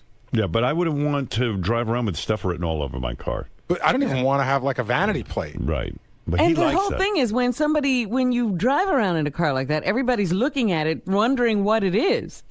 Well, also, you're driving around and people are assuming you're something tied in with the race car community, Well, right? sometimes you don't even, because I always see, guys with race cars on a flatbed as they're coming to and from races, and everybody on the road is looking at the car. Right. Well, Ronnie will be driving this thing, so everybody will be looking at Ronnie. That's and what won't he they wants. assume he's a race car driver of some kind? Well, when you look at him, you're... I'm racing in the HOV You're sure lane. that's not the case. Right. No, but I mean, it's sort of like if I... It assumes involvement. It's like if I wore a David Letterman jacket.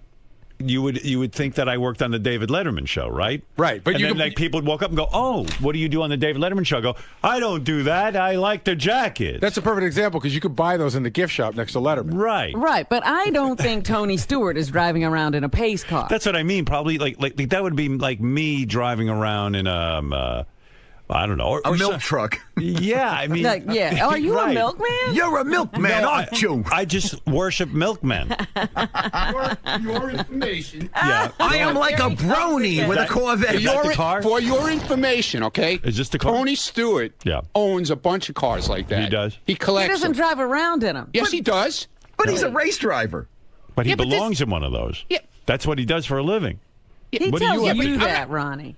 What are you talking about? In other This is- words, let's say I like the milkman industry, and I drove around in a milk truck. Why is this such a... Or one of those ice cream trucks. I love the ice cream Why do you Ron, buy why- every new phone Do you that sell comes out? Mr. Why do you Softy? buy every I buy a new fucking phone because I want to be up on the latest technology. This And is it also something you works. like, Yeah. okay? This is something I like. Right. And that bothers you, too. See, I don't get that either. No, I'm trying to understand No, it that. bothers you. It doesn't bother because me. you're making fun. You're making fun of it. I'm not. I'm asking. You are. You're making fucking fun of it. You assume it asking. bothers you. You assume asking a question. You owned a Corvette for 3 days and you got rid of it because didn't it's like it. not your thing. Right. This is my thing. I like cars. I'm sorry it bothers you so much. All right. Fair enough. Thank you, sir. We You can't talk. have a conversation with him. You can't because it's unfair, dude. It's unfair to talk to you. I could do this all day. attack my I know, character. it's so You attack my height. You attack my job, and now you attack my car. You've gone too far. You know what it reminds me of? Imus wears cowboy outfits, but he's not a cowboy. Right. But he likes it.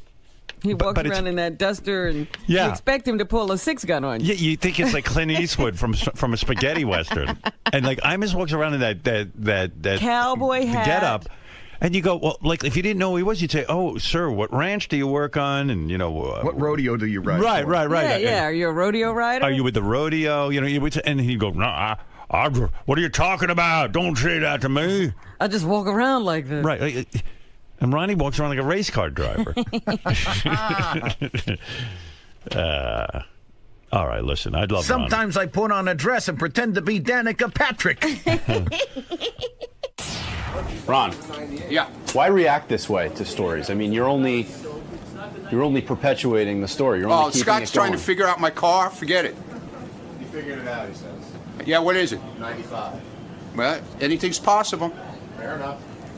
Ron, Yeah. why keep a story moving like this? Yeah, If now, see, Lieberman will run in there now because somebody else did the work for him. I don't give out any. Somebody else did the work for him now. He'll go in and say to Scott, could you print me out a picture of the 95 now? Good. He came in Good. to me with it. Yeah, but I'm saying Lieberman didn't do that. That's his job to do.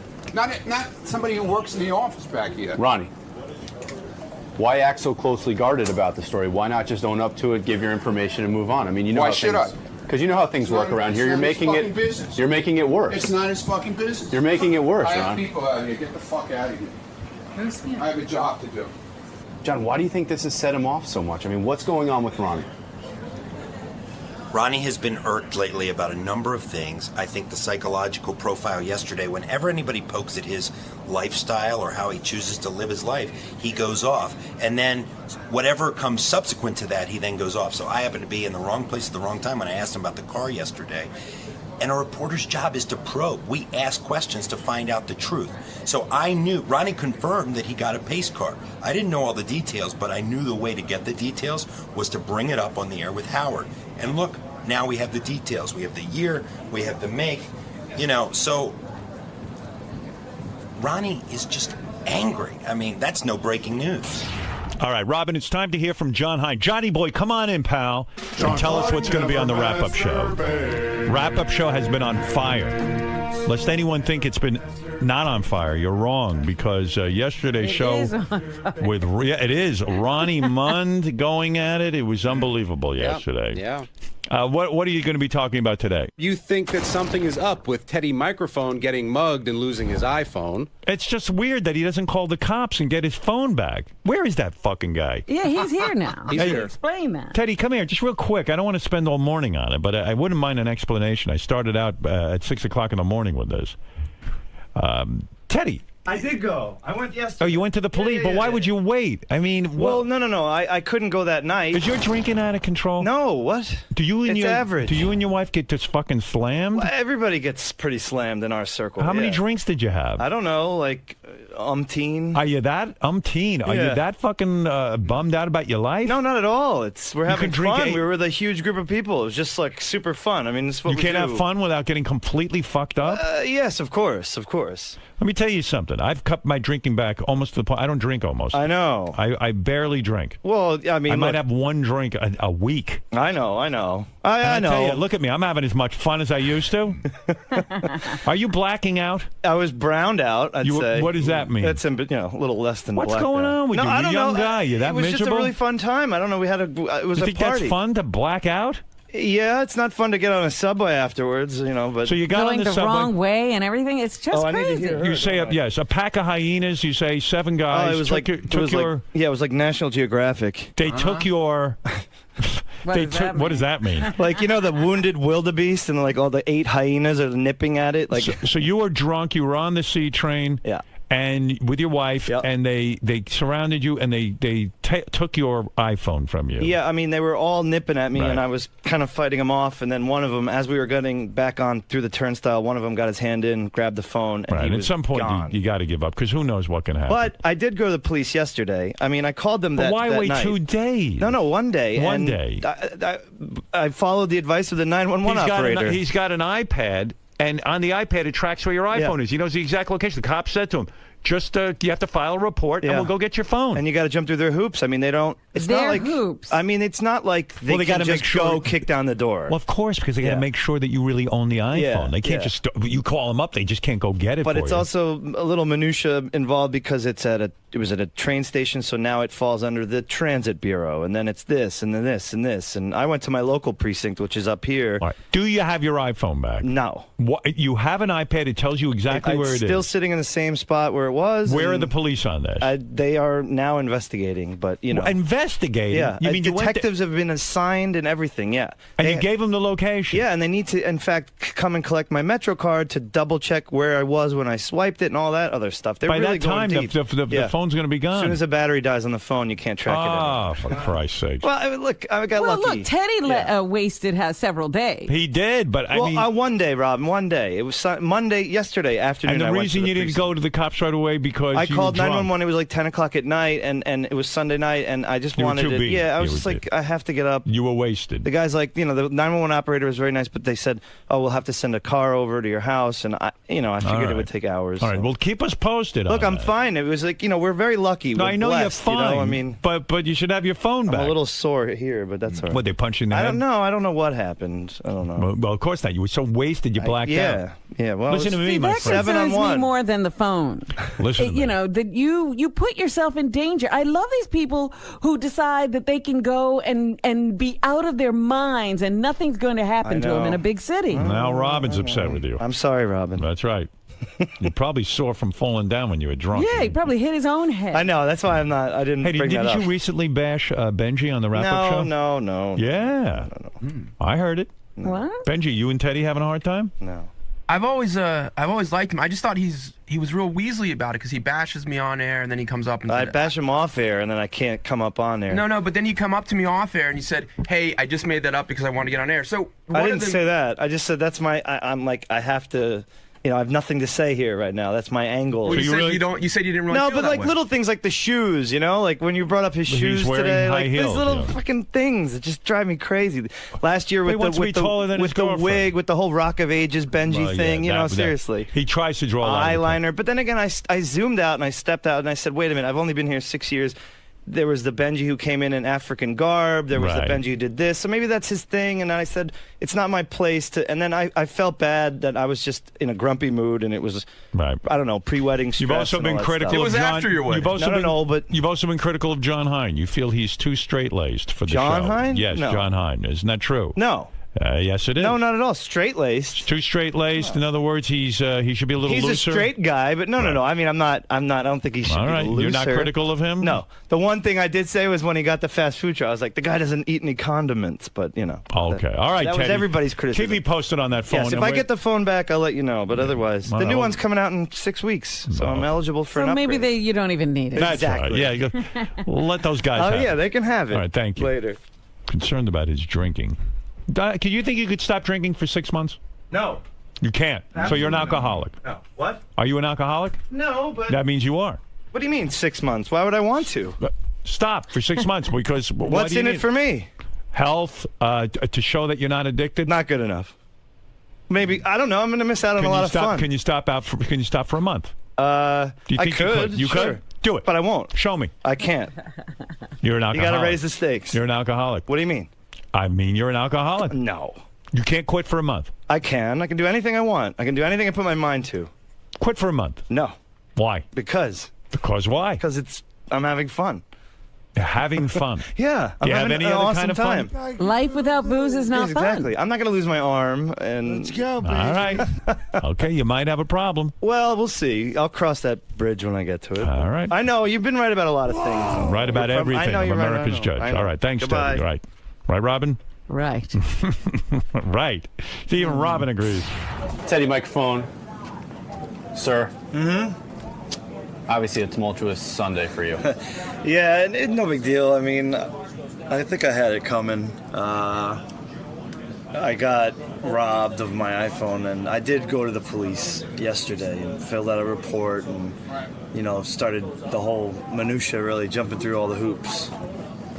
Why do you say that? Why do you say that you think you had it coming? Oh, man, I was an easy target. I was like, blacked out drunk on the subway and going the wrong way, and then, I don't know, I mean, I probably just, stuck out, and I'm sure, like, look at this idiot, and, whatever.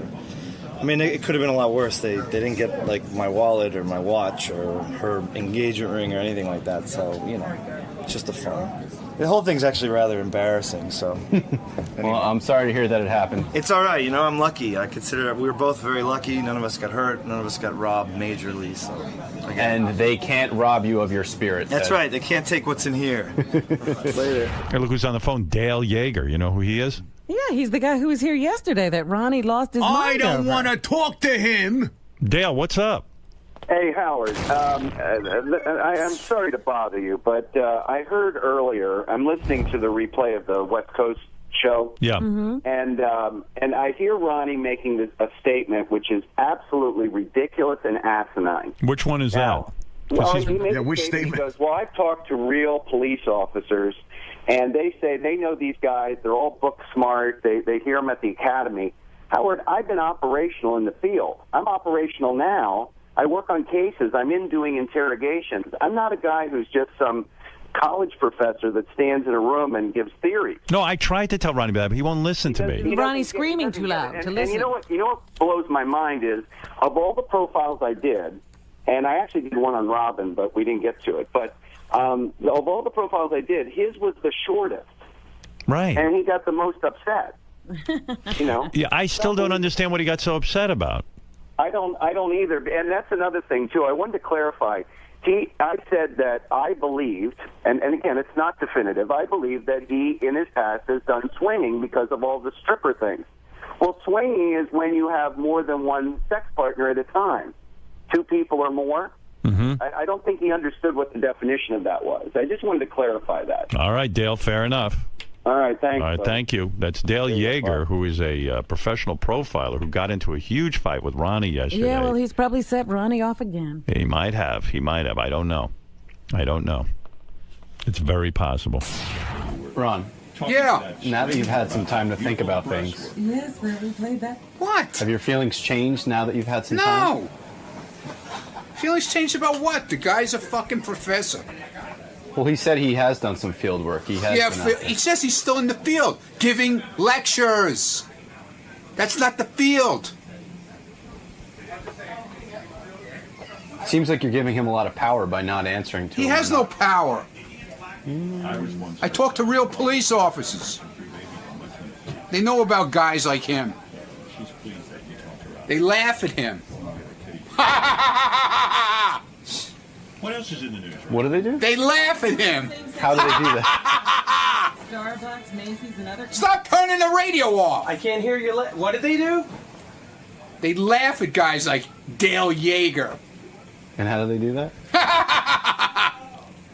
That's scary, man. That's right. I wouldn't come near Howard if you were Yeah, doing it's like that. a fucking Creedmoor laugh. You know where Creedmoor is? Huh? You know where Creedmoor is? I'd imagine it's about 2 feet in front of me right now. You never heard of Creedmoor? No, man. You heard of Creedmoor. I've heard of Creedmoor. You heard of Creedmoor. It's a mental institution. Yeah, I know Creedmoor. That's where Ronnie should be. So I was right. It was a couple feet in front of me. Yeah, that's where Ronnie should be. Locked up in it. I'd feel, speaking of security, I'd feel a whole lot safer if this interview ended. Good. End it. End it.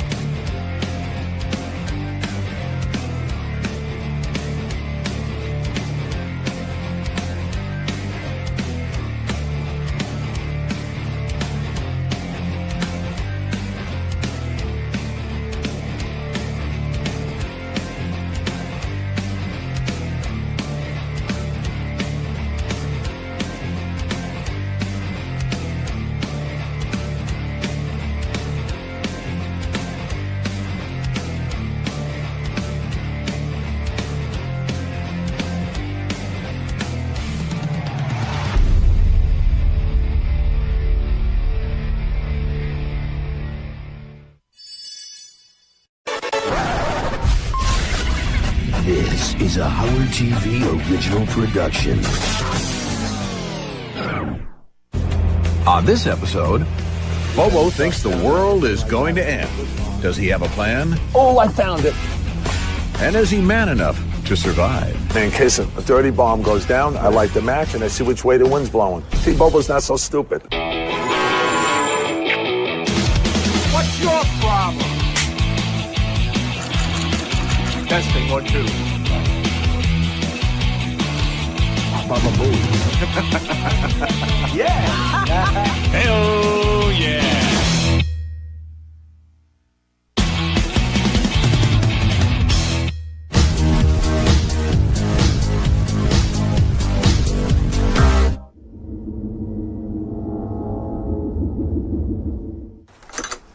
Hey guys, what's happening? Welcome to the Bobo compound. I'm preparing for the end of days.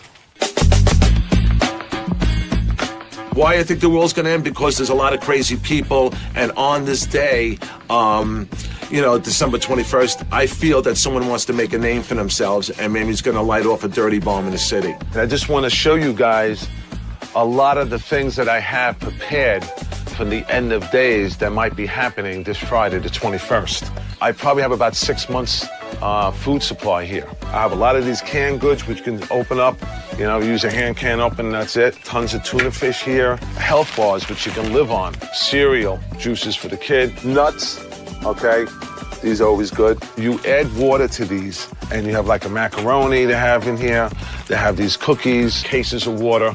here. Special thermal insulated safety gloves for all of us here in the household to wear. If there's any dust down there or anything like that, I can put this on. Police scanner.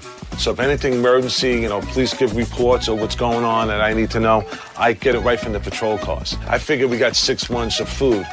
After that, it's lights out if there's nothing else we can get, you know what I mean? For goodness sake. Right now, we're going to go to the Amityville location because the Amityville is the closest, and that's what you want. You want quick response. You got to get there quick, in and out. So that's where we're going to go right now. Going to take a little ride and on our way to the first location, and then we'll be going to Oyster Bay. Bobo was a little nervous. He was anxious and hoping that he could find what he needed for his family. I don't know what's going to happen right now. This is like, my anxiety is like through the roof right now because I don't know what I'm going to be expecting. I don't know if we're going to find any guard dogs. I'm going to tear fucking my balls apart. I have no fucking idea. This is the complex. Look, barbed wire fences. Bobo's got to get in here. We got to get in here. This is it. Whoa, this is huge. Once we got inside, we saw that there was basically a construction site. As you can see now, this is being dismantled, which is really breaking my strategy right now. Bobo was a little too late coming here. It makes me upset now. Nah, this is not gonna work. Then our next journey was, we went up to the North Shore, Oyster Bay area. The only thing I'm concerned about now, it is farther location than the last previous one that we went to. As far as time, it may take about 30 minutes to get here.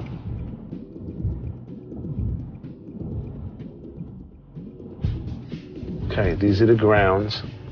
Oh, that might be something over there. This is the area of the sites where the, I believe, the missiles were kept.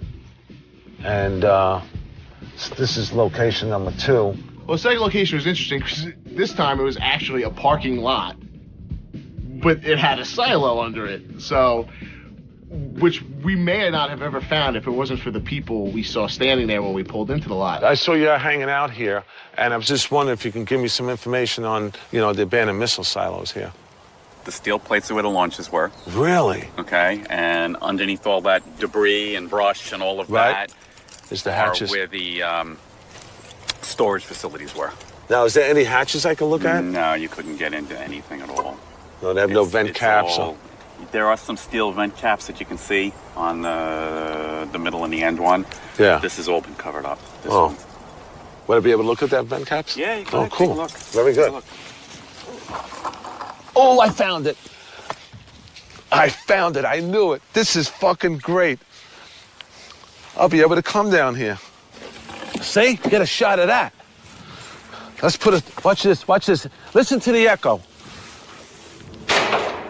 You hear that echo? That's the tube. That's the tube. Oh, my God. I found access. He investigated a little more and realized that there was no ladder or steps to get down. And that really upset him. That took the whole wind out of his sails. The only thing sad is, how am I going to fucking get down here? I can't bring my 6-year-old, my wife, and expect them to go down this thing. But if it would have been a ladder, yeah, we could have did that. I could have put my kid to my back. He would have held on. I would have strapped him on, and I would have walked down here. Sure. Here's the end of the world, and now I have no place to put my family. So yeah, I was quite upset about that. This would have been great if Bob wouldn't go down. Ow! Fuck! Right on my fucking foot. All right. I went back home with no real plan, and so my wife asked me, well, what's the plan? I go, Bobo has no plan. Folks, hasta vista, whatever they call it, son of manadas. I don't know what's going to happen, okay, when the shit hits the fan. Good luck to all of you and super fans. This might be the last time you might see Bobo alive again, okay? So, but it was a great ride. Howard, thank you so much for the great ride. Many, many years of great radio. And hopefully, maybe this will continue, and we'll see each other on January 2nd. I don't know, but this is it, man. Bobo out.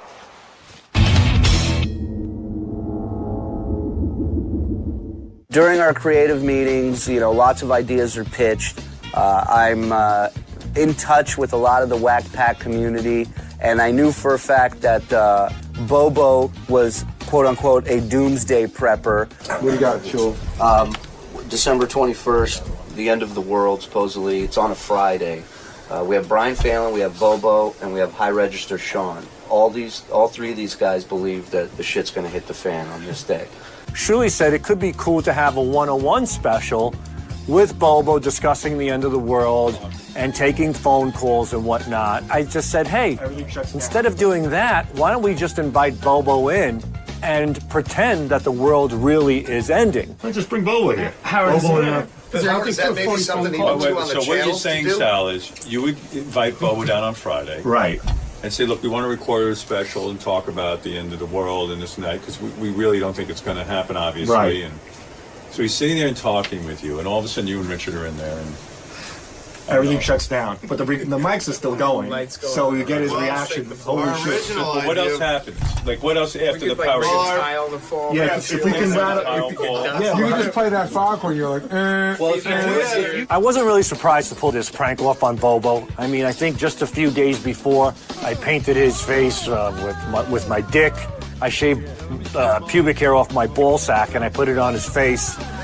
So pulling this off, it really was, it was a lot easier than I thought it would be. As a matter of fact, I called Bobo in advance and I let him know that, hey, we need you to come down to do something, the Whack Pack playlist. I said, Sal, I'm not fucking coming up there December 21st. He goes, no, you got it, man. I said, Sal, I'm not coming up there. I said, it's the last day, Sal. He goes, what are you talking about? He goes, don't be stupid. I knew he was putty in my hands. I knew it was going to be a piece of cake. He goes, come on, we'll just do it. Howard really wants you to do it. So when I hear Howard's name, I fucking jumped. We just thought it'd be funny to see Bobo during the actual end of the world. Like, would Bobo be brave? Would Bobo panic? What would Bobo say?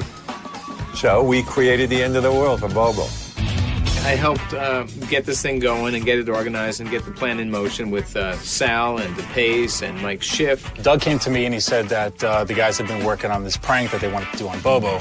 I wasn't part of the creative meetings or anything, so I just came in afterwards, and then I started bouncing around emails between Sal and Doug and all these guys, and that's pretty much how it all started. So the guys came to me and said they were going to pull this prank on Bobo, and we had to get prepared, and we started talking about all ways that we could fool him with, you know, putting subwoofers in the floor and night vision cameras. So they filled me in on a couple of pranks that they wanted to pull off for this thing. One was to have this emergency broadcast notice to go on while he was in the studio. Another was to have the room to shake. Then the third thing was to have a couple of things rattle around the room, some boxes falling down. So we just worked really hard that morning and just try to put all this stuff together to make it as convincing as possible.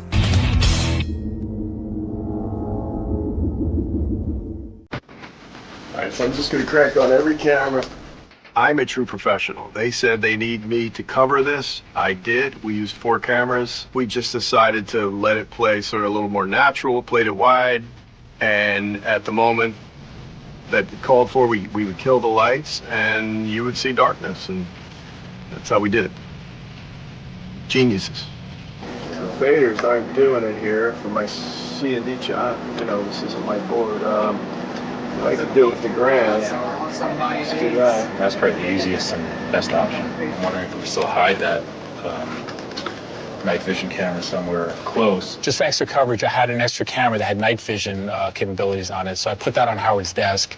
And so once the lights would go off, we'd still be able to see what was going on in the studio. Once Bobo gets here, I guess, or as soon as he gets here, we'll get you a camera and just start shooting. Start shooting him like BTS. My role in the prank with Bobo was to be the camera operator inside the studio, so that in Bobo's mind, there were 3 people within this studio. It was Bobo, it was Sal, and myself, and that was it. If you jump in this area, it kind of shakes everything. You can see all the lights starting to kind of shake a bit. Since there's a floating floor in the studio, you could pretty much be anywhere in the room, and if you're jumping around, you're going to feel it almost everywhere. So we were trying to find the perfect place to put somebody. Does this make the floor bounce? Yeah, it does. Like some more than the other one, I think. Yeah. That's really good. Oh, it might be better in here. I'm gonna let you do your own thing, but you want to just spin and stop and then do a lot more and stuff. Is it having that big an effect when I shake? Yeah, the room shakes. In the preparation, we just kind of decided that it would be a good idea to throw some CDs and books in boxes right off the top of the rafters there. You can do this. Oh, you're shaking. We got the ladder, right. It was a very cramped space. I was basically hunched over, and we decided that these large boxes were going to be thrown off with all this stuff in it.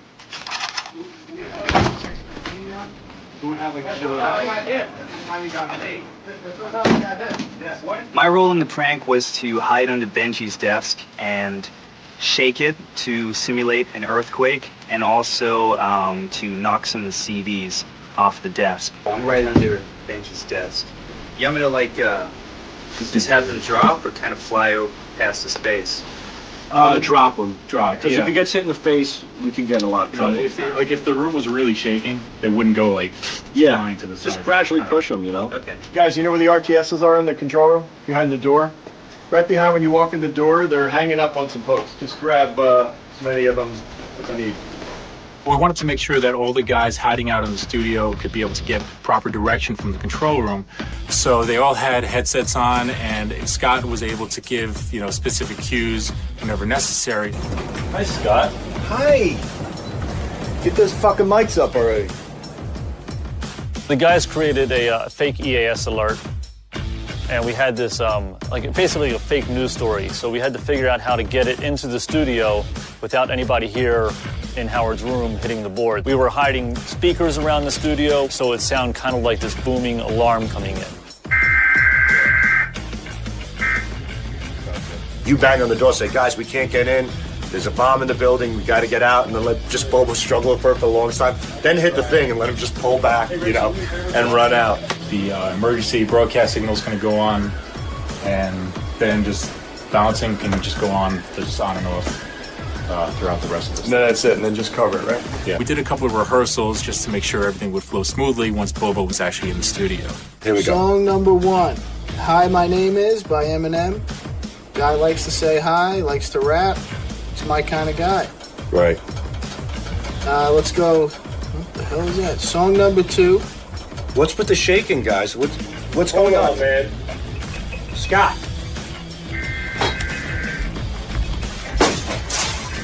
Attention. Attention. Hey, you guys hear this? This is an Yes. emergency announcement issued by Homeland Security. 1, 2, 3. Let's get out of here. Go!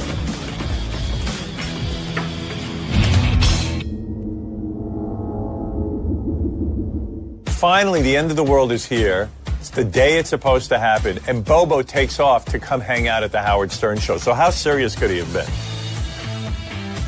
I'm a fucking nervous wreck, but I came up here because I was told that, Howard wanted me to do something, and I did it. Bobo, we are here December 21st. It is D-Day, and you are here recording a Whack Pack playlist, correct? Yes, Shuli, I put my life on the line coming up here. I can't believe you're here. I can't believe it either. My role the day of the prank is basically not to let on that anything is going to happen, and just interview Bobo as if it's a normal, interview. What do you have with you? I have a police scanner. I get all the police departments and the fire departments in the city in Long Island, and I have it on standby, just in case something goes down and how to get out of the city. Plus, I brought books of matches with me in case a dirty bomb goes down. I light the match, and I see which way the wind's blowing. See, Bobo's not so stupid. No. So when Shirley was done with the interview, Sal came over, grabbed Bobo, took him into the studio, and they were ready to go. All right, let's get this over with. Do you have your list? Yes, I have Okay, too good. many to count. All right.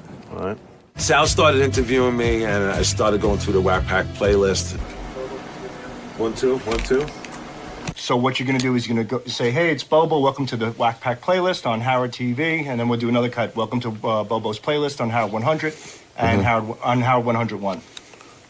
We'll get that first. Hey, can you give me a little iris on the apron? Hey, this is Bobo. Welcome to Whack Pack Playlist and Howard TV feature. These are a lot of the songs that I put together that had a meaningful remembrance to me over my lifetime. Okay, so let's shift. You're going to tell me when you want to start, right? Wait, hold on. I can't let this go for you. So let's go through the list, and I'll read you the songs right now. You sound a little nervous. Just Yeah, relax. I'm a little nervous from this day. Bring me up on the 21st. Stop with this. The day's almost over. Hey, Brian, give me a little Irish on 4. All right, the first song is Metallica, Enter Sandman. And let me tell you how it ties into the Howard Stern show. So here it is, Metallica, Enter Sandman. And here it is, Metallica, Enter Sandman. Is that a good cut, Scott? I mean, if you'd like to edit. Yeah. I was all fucking twisted, man. I was fucking stumbling over my words. One of the best songs to me was Life in the Fast Lane. So here it is with the Eagles, Life in the Fast Lane. Perfect. I sat down with Bobo for a good 20 to 25 minutes before we started triggering all the little things to give him the impression that the world was ending. All right, ready now? Is the next one when we're going to do it? As soon as he starts, yeah. All right. Scott and I were both working together on these cues. He would kind of wait for my call, I'd give it to him, and then he'd communicate it to the guys in the studio. All right. Hey, it's Bobo. Welcome back to the Whack Pack playlist. Start the shake. And my fourth song is Coldplay, In My Place. What the fuck? Hold on, Scott, camera shake here. Hold on one second. Whoa, man. What the fuck is going on here? What is fucking going on? Stop the shake. Stop the shake. Scott, what the hell was that? Hold on, let me try to figure it out. Hold on. Hey, Scott, it's not funny, man. Probably the building. This building sways coming in. What the fuck? The building fucking sways. It's probably the building. All the time. It sways because we're so high up. It's probably the weather. Get the fuck out of here. I think we're good. Let's keep going. It's probably just a storm. Dude, right. Just relax. The building sways all the time. All right. Where am I over here? All right. All right. Just calm down. Just calm. Whoa. Okay. So at first, we start seeing Bobo kind of smiling a little bit, and we're thinking, oh, he's kind of putting it on. But then he's actually sweating, and you can't fake that. So at that point, we realized that, hey, maybe Bobo really is falling for this thing. Okay, this is Bobo. Welcome back to the Whack Pack playlist here. This group here is special to me because Howard had. I have to go back. What's the matter? You all right? Yeah, no, I know it's Martin. That's a Chris Martin. Okay. All right. Now what? This is the light one now? This is the shape of the light. Okay. Just calm down. Just calm down. All right. Hey, it's Bobo. Welcome back to the Whack Pack playlist. And my fourth song is Coldplay. And this song is special to me. I know it's special to Howard. Okay, start Chris the Martin shake. Up here. What an interview there was. Kill that lights. Was one of the best. Whoa, God damn. Kill lights, kill. Holy shit, the fucking lights off. Scott, what's going on? What's going on, man? Scott! What the fuck? Oh my Attention. God. Attention. This is an emergency announcement issued by Homeland Security. Holy shit! The United States is under attack. Right there, it was really hard for me not to hold in my laugh. It was difficult, but I knew I had to go through it because if I gave it away, I would have blown the whole thing. North Korea has launched 7 nuclear missiles heading towards New York City. What the fuck? Several dirty bombs have been detonated in downtown Manhattan. You know what? I shouldn't have came here. Shut up! Do not move. Keep it shaking. The United States is under attack. Oh my God. North Korea has launched 7 nuclear missiles heading towards New York City. Oh my God. Stuff started falling off the shelf and shit. I said, oh my God, I'm going to die. I said, I'm in the fucking studio, but no king of media is here, Oh! He's on the floor. He's on the floor. Please don't move. Don't move, they said. This guy really believed this ridiculous notion that the world was going to end at that moment, and his face said it all. Scott! Scott! I'm gonna bang on the door. Holy shit. We got no fucking reception. I got a police scanner. Should I put the police scanner on? Let me put the police scanner on. I knew I brought this thing. I can't get through to my... Bobo's not so stupid. I have no fucking... I have no reception. Come on. When I didn't hear nothing coming over the scan, I got fucking really scared. I go, now they knocked all communications out. Bobo, you want to help me open this fucking door? There's enough of that stupid scanner. All right.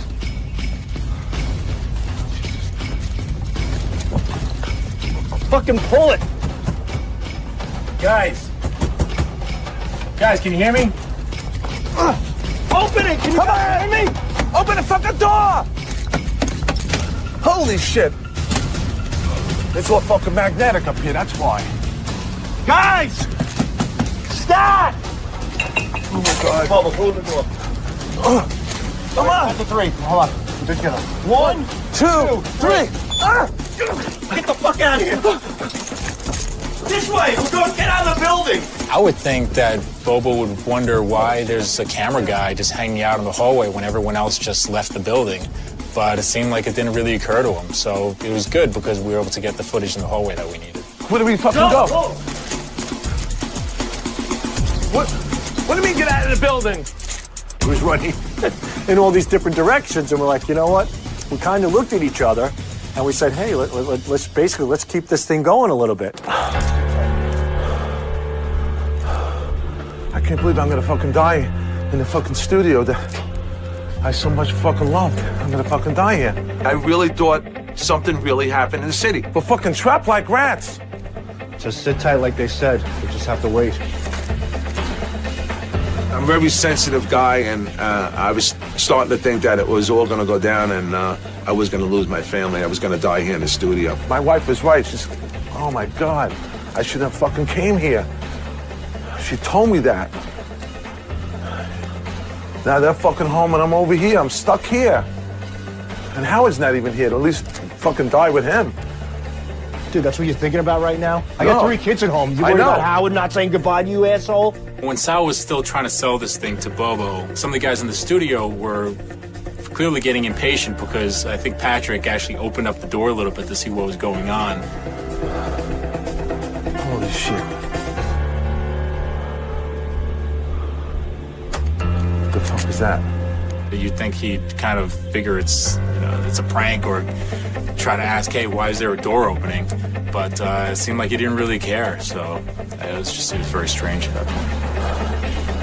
Holy shit, I'm fucking hyperventilating. You got a fucking paper? I gotta have a paper bag.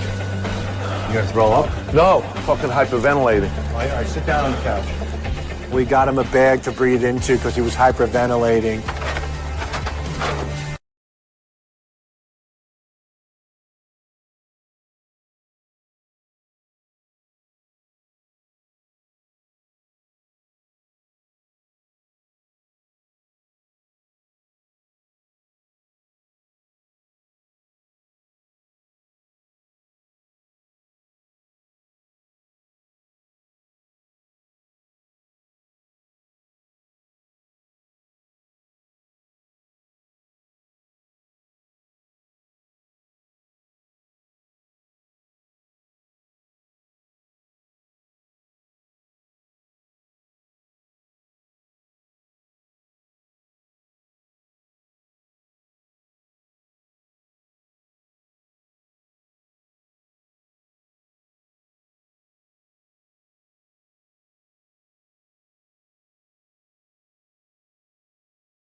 You should.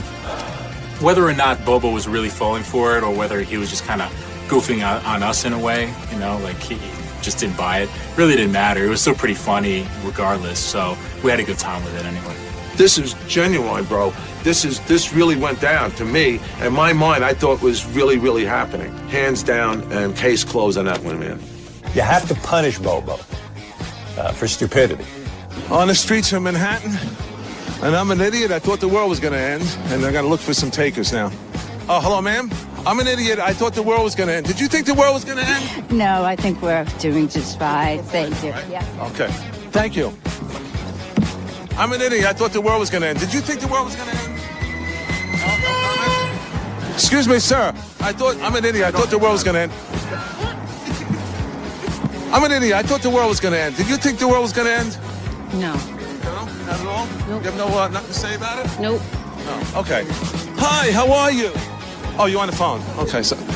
Hi, how you doing? Listen, I'm an idiot. I thought the world was going to end. What's your That's take okay. on I the have world? no time. Ask her. Oh, okay, you got to go somewhere? All right. Have a good day. Excuse me, sir. You look like you could talk for a second. No. I'm an idiot, and I thought the world was going to end, but it didn't. I'm here. We're alive. Thank God. Howard Stern Show 2013. Hey, man, it's not the end of the world. Bobo out. Hasta la vista.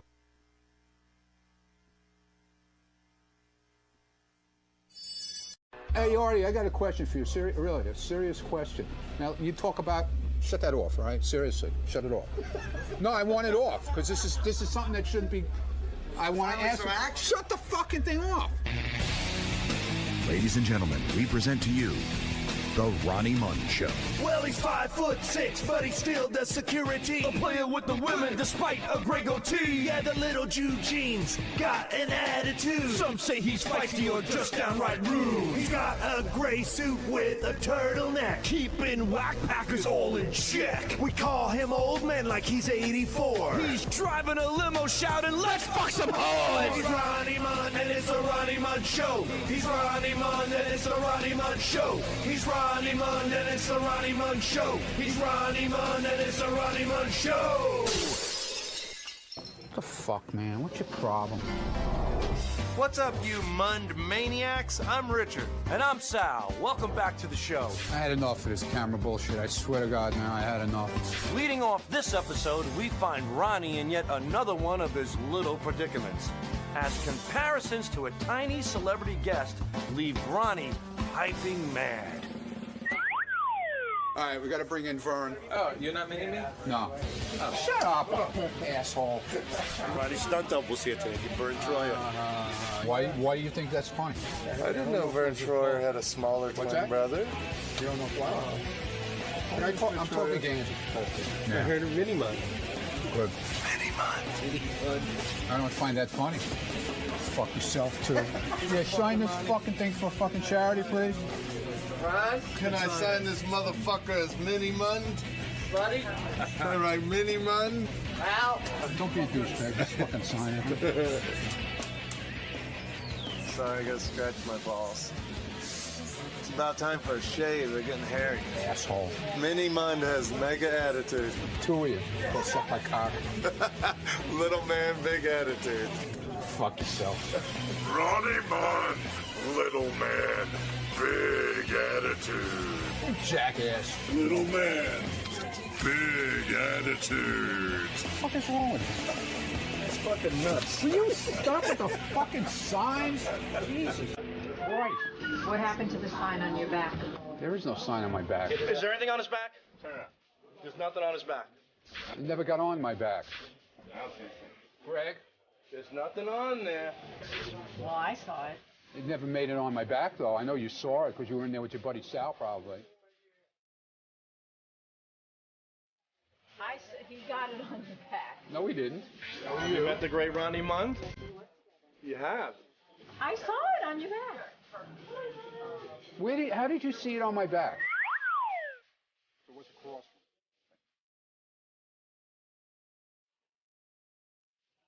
No, he tried to put it on my back. Scott, I saw what you dropped on the floor. What I dropped? Mini Mund. Get the hell out of here.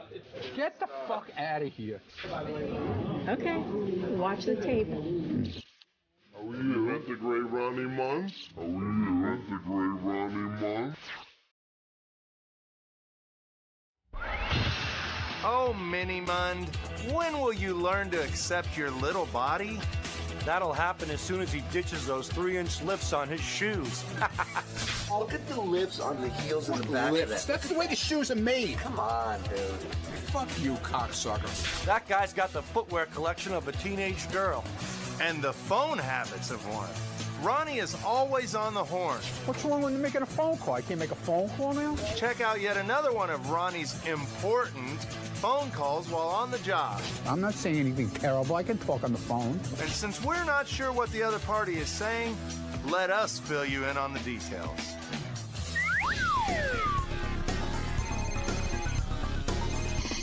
Whatever. You know what? I know you. You're no actor. You're not acting for any camera. Please, don't give me no shit now, okay? Hello? Hi, I'm Mark. What's up, fuckface? Nothing. Go fuck yourself, dickhead. Ball bag. What's that? No tears, jackass. What's up, shit pipe? Really? How I many? just farted. I have black cock fell out of my ass. Are you kidding me?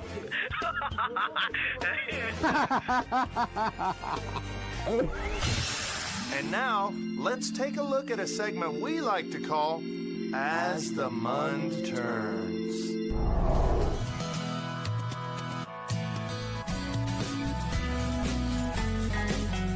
As the Mund Turns.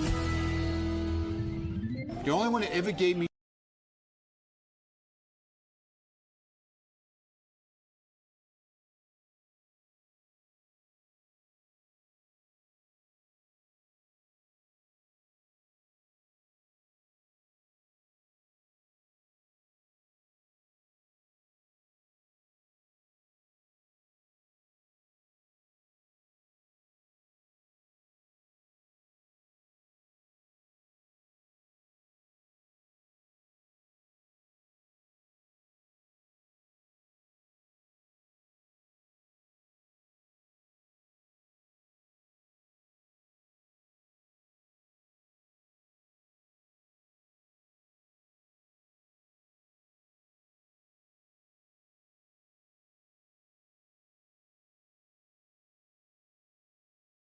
Eye to Four Eye with Howard's Mushmouth media producer. What's the matter? You can't fucking talk to me? Oh no, I thought that was your bit. You can't talk to me. No, you asked Greg if I made a face. He asked me if I made a face. Yeah, I made a face at you. You're an asshole. And as we begin this two-part saga, it's obvious that Ronnie and JD's relationship is mired in miscommunication. Yeah, okay, Mr. fucking bullshit fucking personality over here. What? Go away. JD, get the fuck out of here, all right? Seriously. You're a moron. That's all. You're a fucking moron. And it's plain English. But no matter what young JD says, Ronnie's paranoia has taken over his tiny frame. As he's convinced that JD is the prime instigator behind each and every Ronnie-related taunt. Oh, stupid asshole. Little fucking instigator bitch down there. Me? Getting behind the wall. How am I instigating stuff? Go away. Just go away. If I had the skills of you, JD, I'd be a fucking star right now. But I don't have the skills of you. I'm just a fucking asshole sitting in Scott's fucking room, okay? I'm trying to have a creative I'm not as fucking great as you. Because you yelled at me earlier. I don't have the skills and ability that JD Allmeyer has. Now, fucking whore. Perhaps it's their difference in educational background, preventing them from reaching common ground. Think I'm stupid? This is a college graduate. I actually did graduate college. I got an associate's degree from a sort of technical school. You didn't go to college? Where did you go to college? I didn't go to college. I never said I did. Okay, you just got I went to everything we community just said. college for 1 year, okay? Are you happy with that? Are you happy? I went to community college for a week. Fucking ass.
By Richard and Sal for his leprechaun-themed turtleneck, it's clear that J.D.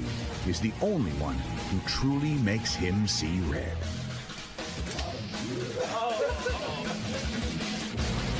What are you laughing at? Damn it! JD's got to get a bodyguard against Ronnie. I was just standing in the hall. Yeah, standing with that stupid smirk. Get the fuck out of here. I can't stand and look and smirk. And when J.D. attempts to smooth things over, Mr. Limo Driver wants no part of it.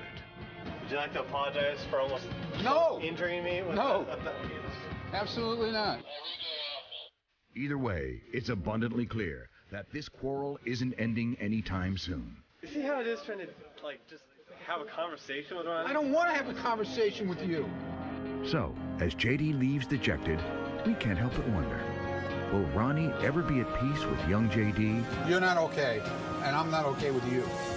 Will he catch J.D. in the act of instigation? Will this pole dance lover turned pole tosser be able to stop his violent tirades against Howard's timid TiVo guy? Look at your face, and then you'll know why I want to cut your throat. Find out next time on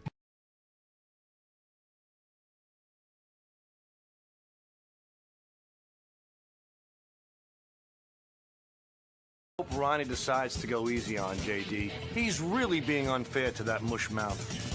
Not me. I'm always down for some nerd bashing. I wish I was as cool as you. And who better than old man Ronald? That guy's a legend. And speaking of legendary moments, it's time for Great Moments in Stern Security History.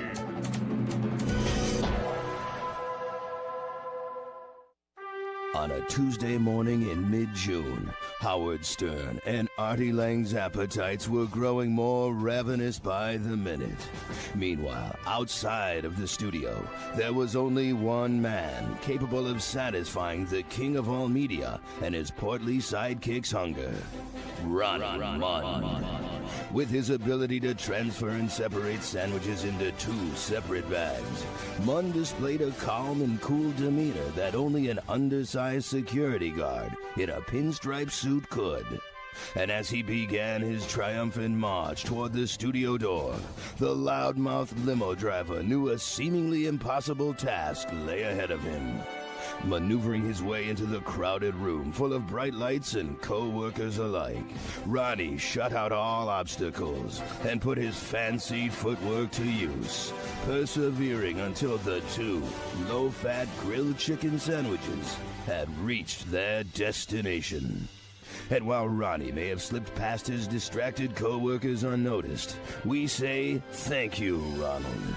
Your commitment to bringing healthy sustenance to funny radio personalities is unparalleled. Stand tall, stand proud, Mr. Mund.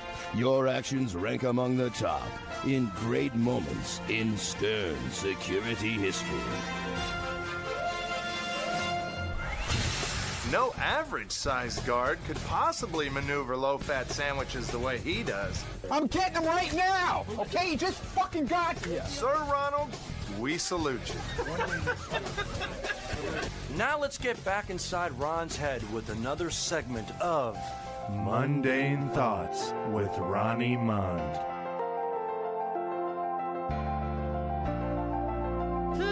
I wonder if I should sing karaoke this year at my block party.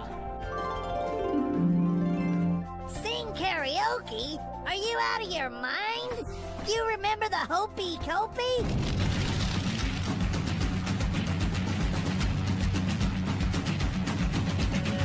Don't sing, you moron! Ah, fuck that guy! Everybody loved the Hopey Copey! You were a sensation! Ricky Man sings at all block parties! Yeah! Sensation? You were the laughing stock of the whole block party! First you jumped in the bouncy house, and then you sang Hopey Copey? Don't be a moron! What are you talking about, the bouncy house? Ronnie, you were small enough to play in there with all the other little kids! You were a smash! Fuck this guy! I'm begging you, for once, act your age. play a little pinochle, dance to some Lawrence Welk like a normal senior citizen would. Fuck this guy! Take those pinochle cards and shove them right up Lawrence Welk's ass! We're doing the hopey-copey! Yeah, I'm gonna be the star at my block party, singing hopey-copey and doing karaoke. Who would have thought Ronnie was facing such inner turmoil? Certainly not me. Now let's get out of Ronnie's head and onto the pavement. Yes, folks, it's time for more of Ronnie on the Street. It's Ronnie on the street, Ronnie on the street, Ronnie on the street, Ronnie on the street. He's so cute and just over 5 feet. So come and join Ronnie on the street, yeah! Hey, it's Richard and Sal, and we're back with another edition of Ronnie on the Street. And today we're going to ask people, what nationality do they think this little whippersnapper is? Hi, how are you, ma'am? Very well, thank you. So you see this little guy right here? What nationality do you think he is?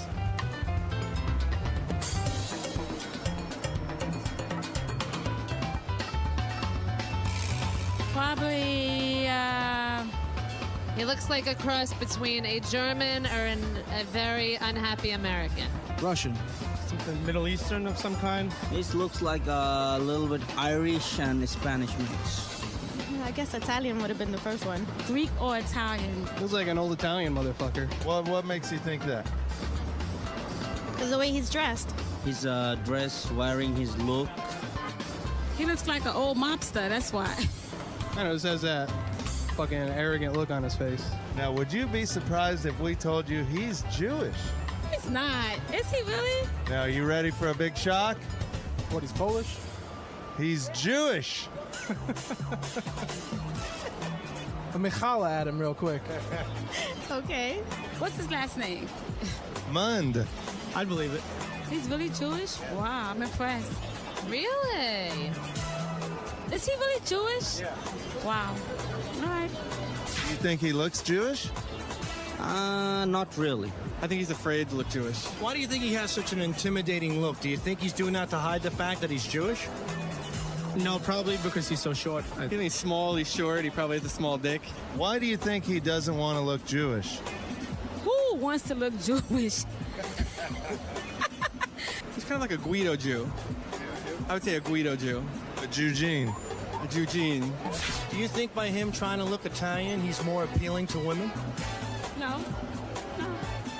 I don't think so. Oh, no, not at all. You think he's got that tough guy attitude? I think he wishes he had that tough guy attitude. You think he's trying to toughen up? Yeah. And Italians kind of have an image of being cooler, you know? Right. People stereotype Jewish people too much, you know? What do you think of Jews? I have no problem with them. Right. They never bothered me. They're not as bad as those Jehovah's Witnesses, you know what I'm saying? Well, it seems a lot of people are confused about Ronnie's nationality. Yep.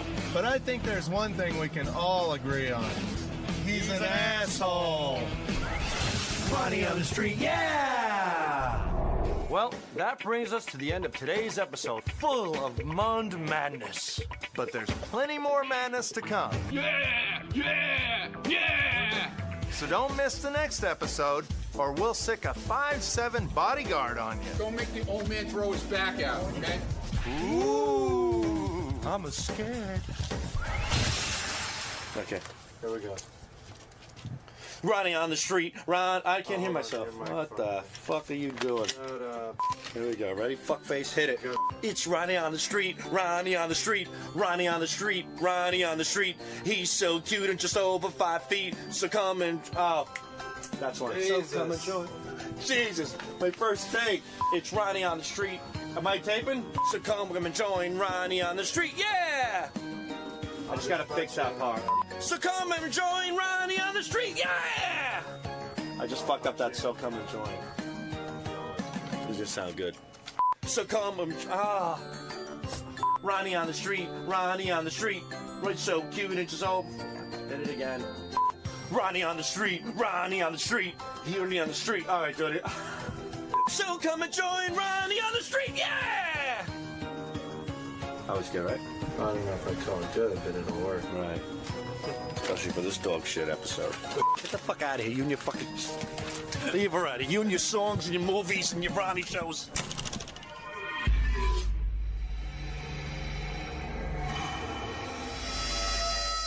Get the fuck out of here.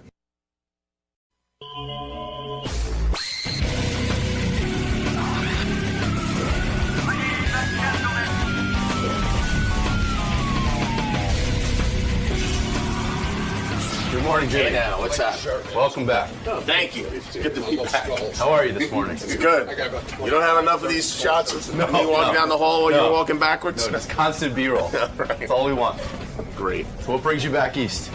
I'm here for the ABC Upfront, as I come every year. It's an advertiser ass-kiss fest. Right up your alley. Yeah. You love that stuff. I love it. Well, welcome back, times. sir. Thank you. Hey, Jimmy, what's up, man? Good to see you. The iPad 2? Nice. Yeah, you don't have this? I have the iPad 1.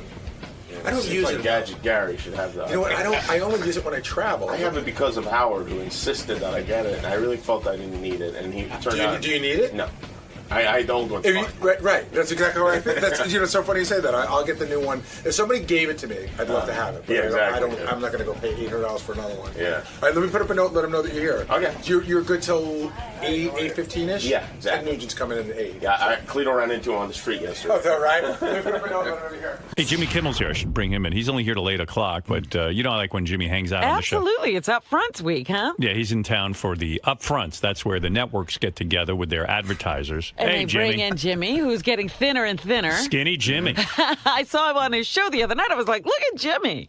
Jimmy walks around with his iPad. Oh, look at him. Now. He's so corporate, so... I wanted to show you that I got it because you convinced me to get it. What, iPad 2? Yeah. Yeah. It's excellent, right? And I did get it. And here it is. It's great, but I would have been fine with the iPad 1. iPad 2 is much lighter. It is lighter. iPad 2 does have that video conferencing, which I like. Even It though didn't... iPad 1 doesn't have that? No. No. And the only time I've ever used that, though, is with you. Yeah, right. And, comes in handy. Well, hey, but look at that. You had contact with me. I don't. It was weird, though, because once you came on the screen, I couldn't help but start masturbating. I knew you were doing that. I couldn't see his arms. iPad 2 also, let me see your cover.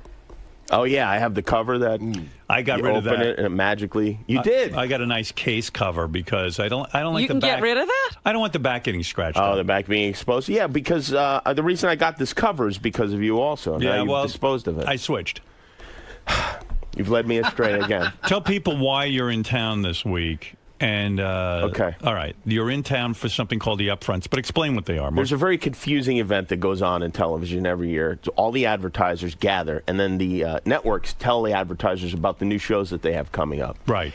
And they're very excited about the new shows, and they show clips of them, and everybody sits there enthralled, and then theoretically people buy time on these shows. They buy ad time. Right. And then we cancel all of those shows in the next 12 months. Every one of them gets canceled. I always thought it was weird because it's the only business where it's called Upfronts, where an advertiser commits money to a TV show that he really doesn't even know how people based are on a going to little do. clip or something. But it's not a gamble at all, because if the TV show doesn't deliver that minimum rating that they've been promised, then they give them commercials in other TV shows. So we're like the stupidest bookies in the world. Right, but you're going to win no matter what. Yeah, if the Jets don't cover, we'll give you a few extra points until they do. That's right. So you're going to go, but you're hired because you're the Johnny Carson, so to speak, of ABC. You're their one late night Sadly, guy. yes. You know, but you're the late night guy for ABC, and it seems to be Who the did job. they have before Jimmy? Nobody. No, and they probably trot out like Howard Cosell or somebody. No, Bill Maher was on in my spot. Politically incorrect. Oh, that makes sense. Now, I saw you prepare for last year's Upfront. Yes. And you asked me to listen to the jokes and that was a great experience and evaluate them. I thought they were good. I mean, I liked them. It was you and Ashton Kutcher. It was weird. A weird group. It was me, Ashton Kutcher, Beth, and who else was listening? Maybe Demi Moore. Yeah. All right. And Jimmy performing these jokes. That's a tough crowd. Yeah. Now, I was very encouraging. I thought the jokes were very good. What did Demi and Ashton Demi do? thought the jokes were good. Ashton was like, That sucks. That blows. That's a piece of shit. Well, this year he's going to be in the monologue. There you go. His constant criticism of every joke I found not funny after a while. I felt for you. And then finally, Jimmy just shut up. I was like, all right, forget it. I'm not. Gave up? Fuck this. I'm not. This is not helpful. Have you gone through all your jokes? Have you? Not yet. Not with people yet. Right. Yeah. So you've read through them. Yeah. And now the preparation is kind of done, and now you're going to read them in front of a group like myself and Ashton. Who will you get Well, this time? not such a high-profile group. I like to read it in front of some of the sales guys because some of them are inside TV jokes, Right. Just to get a sense of what they think is funny. That's where you try this out. You can't go to a club and try this out. You're not like Jay Leno where you go to a club. The Hermosa Beach Comedy Club on Sunday night. And take a running fee through for it. 700 jokes. You know what? Just for a second, I have to say that Jay Leno gets more obnoxious as the days go on. What did he do to you? Did he put ayahuasca in your... No. He didn't do in your anything enema? to me. But one morning I'm watching, I get up and watch TMZ sometimes before work. And they found him out in a steam-powered car. Yeah, he drives around in that thing a lot. Ridiculous. That's why his clothes are always so perfectly ironed. It's a weird affect. If you kind of want to go around anonymously, you would drive a regular car. With sides and glass and a whole bunch of You stuff. should see these cars he drives around. And by the way, Corolla goes out there and drives around in these cars with him. Yeah. It's as if he's in a parade. He's the only person in a parade. Yeah, I mean, if you didn't... I would think Jay Leno gets enough attention all week for having an hour on television. You're wrong. I'm wrong. I'm absolutely wrong. Isn't it shocking to you and to me that here's a guy who gets all this attention? You would think he'd want to sit back. Yeah, he's like driving around waving at people. Yeah, he puts himself in as Jimmy said, a parade. A parade of one. What is that? I don't know what's going on there. I think he's so proud of those cars. He gets just so excited. Like a child, he wants to go out in the street and show everyone his new bicycle. There was a period of time where you were like a regular guest on Jay, of course, because you were... Well, not really. I was on once. You were on once. Yeah. But and then you went on the second time and quote unquote burned him. Right. You don't hear from him anymore, right? No, I've not heard from him. He considers you an enemy. He'd probably try to run me over with that steam car if he got the opportunity. He's mad at you. I think so. I don't think he would cop to that. I don't think mad enters Jay's. Yeah, it's an emotion that he rejects. Did you read the Bill Carter book? I mean, I did. Yeah, you did. I felt that you were portrayed in a very, very good light. Yes, I think so, too. Yeah, I got the feeling you spoke to Bill Carter. I did, to help him with his book. You did. You admit to that. Yeah. And Jay came off like a horse's ass in the book. I didn't think he came off that badly in the book. Pretty bad. I was hoping it would be worse. Yeah, good book, right? Yeah, very good book. Yeah, I love all that late night war stuff. Do you ever pinch yourself and say, I can't believe I'm part of the late night war? It is one of the strangest things. It really is one of the strangest. I mean, one of the weirdest things is to flip through the channels at that time and flip past yourself, standing like they do in front of a background like they have. Yeah, but you didn't. When you first started the Jimmy Kimmel Show, you didn't anticipate looking like them. You wore the T-shirt under your jacket. You didn't do a stand-up at first. I'd always have a single ball poking through my fly. No, but you would never expect it. You wanted to do it in a different sort of format. Yeah, it's always stupid. That's what you always think. Trying to do change something the different. format, yeah. People don't want to see different. They want to see... Well, that's true. Like even Merv Griffin, I go back to his day, he always came out, he did a little song, he did something to bond with the audience one-on-one. Right. Jack Parr did it. I don't know what Dick Cavett did, but that show was a fucking train He did wreck. a monologue, Did he didn't do a he? monologue? Yeah, it was very... It's highbrow. like the law. You have to do a monologue. That's what people tune out after the monologue for the most part. I mean, you lose a lot of people when the monologue's over. So you tried to do it without a monologue. Well, you did it behind a desk, but... I did more like what Regis does, that type of thing, where I come out and BS about it. Like the first show I had no plan. Like I had a couple of tape bits that I was going to roll, but they were, 20 seconds long. And I went out and really just kind of talked about what had happened. And I remember afterwards we thought, oh, that went really well. That was really great. And I had recently looked back on our first show, and I hadn't since then. It's one of the worst things I've ever seen. Like if some other guy was starting a late night show and I saw that, I'd be like, oh, boy, man.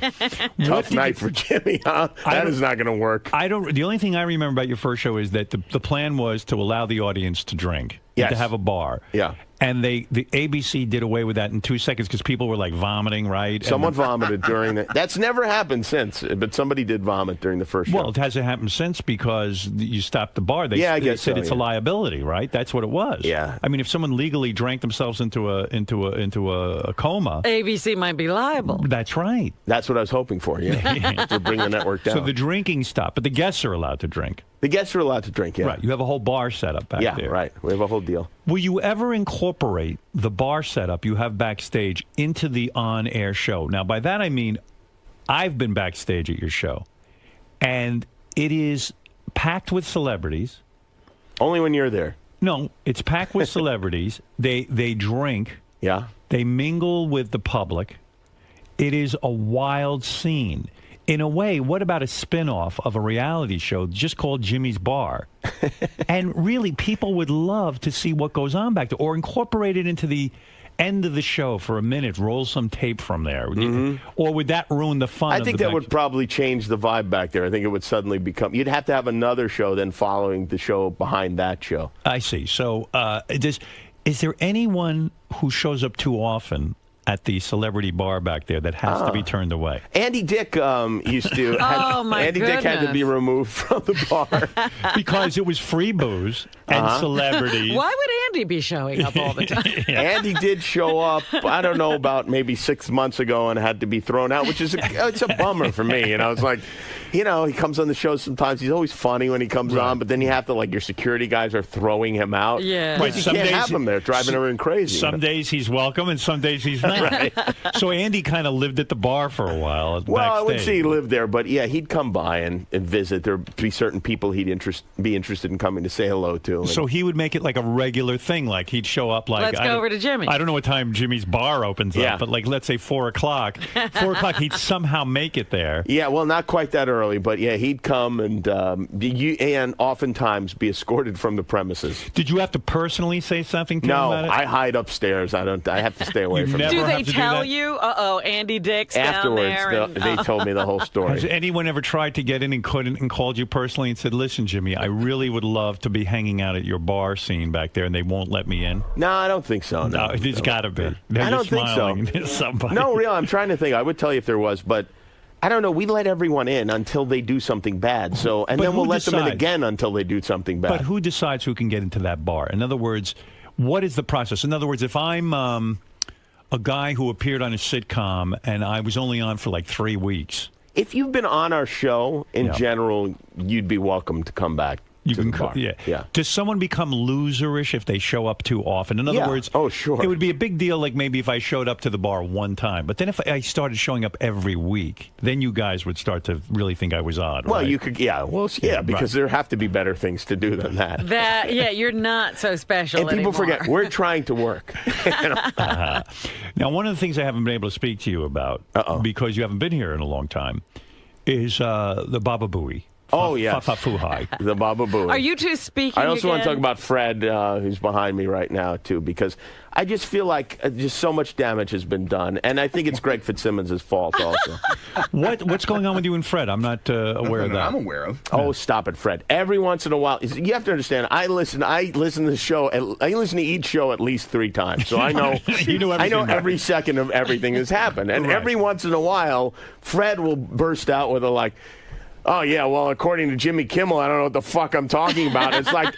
Well, you happen to be right. You happen to know. I'm not right, You of made course. one of the most brilliant observations about Fred's role on the show. I did not. Yes, you did. You said... And that was an observation about you and Robin, not about Fred. That's true. You will accept anything Fred says. You're right. He is the worldwide web. The worldwide Fred. You're right. You're right. You're right. Every time Fred says it, it ends the discussion. Fred must know. And you're right. Fred doesn't always know. Why do I allow that? Fred, while he has a lot of information, he's wrong sometimes. We're all human. We all sometimes But we didn't know Fred was human. Right. Right. All right. Well. Fred, you didn't like Jimmy saying that. See, Jimmy opened up your eyes. Yeah, but Fred, Jimmy, exactly. You didn't like Jimmy saying that because it sort of made us aware that we were in a pattern with you. Actually, it probably wasn't even Jimmy so much. It was probably your reaction to it more so than his. Yeah, but then I feel bad when I hear that Fred there's some wounding there because I did not intend that. That is not at all what I intended. He is wounded because he doesn't speak positively about you all the time. I know. true. Whereas I feel like we should have a positive bond. I mean, probably not everyone greets Jimmy's you my when they come Ashton in. Kutcher. Right. Now, what is wrong with me that... a lot of stuff. Let's go through it.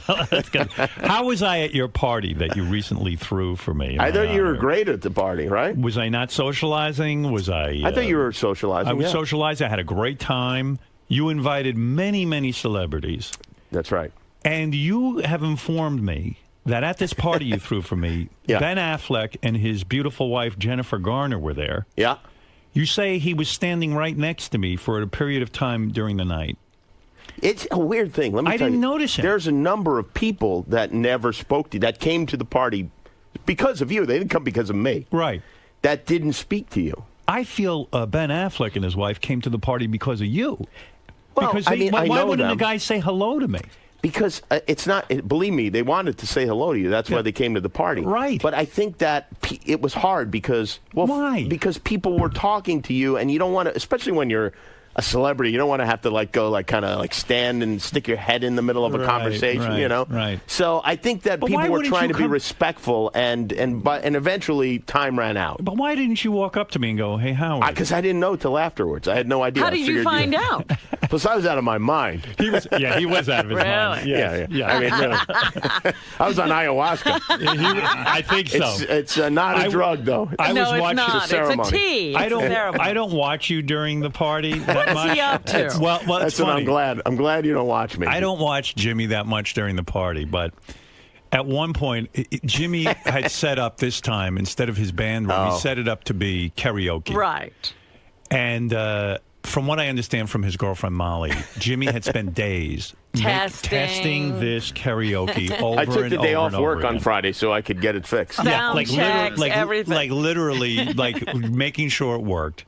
But, of course, he checks it in an empty room. Yeah. Right. So the night of the party comes, we've got 500 guys in there, all ready to sing. You can't hear a fucking thing.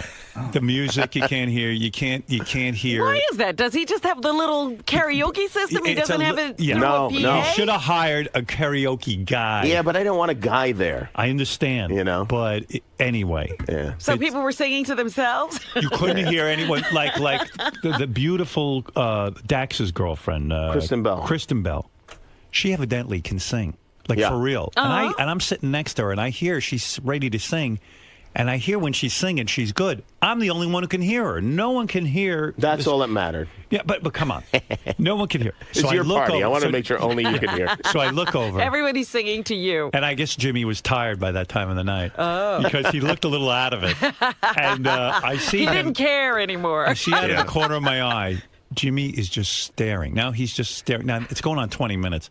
He's staring at this equipment. Is he blinking? Or? Well, as if he stares at it long enough, he'll piss it off and it'll start working. He's staring at it like in disbelief. Like literally, this is what I see. He's like this.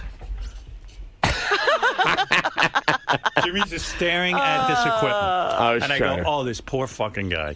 I know that tried feeling. so hard, yes. When I have people in my home, if something doesn't work, I get fucking crazy. Absolutely. But he's so pickled that he doesn't, there's nothing he can do. He's just staring. He's just staring at it. He's I was planning to kill it. So then, he was going to kill it. Then in about 20 minutes, because it's horrible, all you hear is feedback and people are wincing.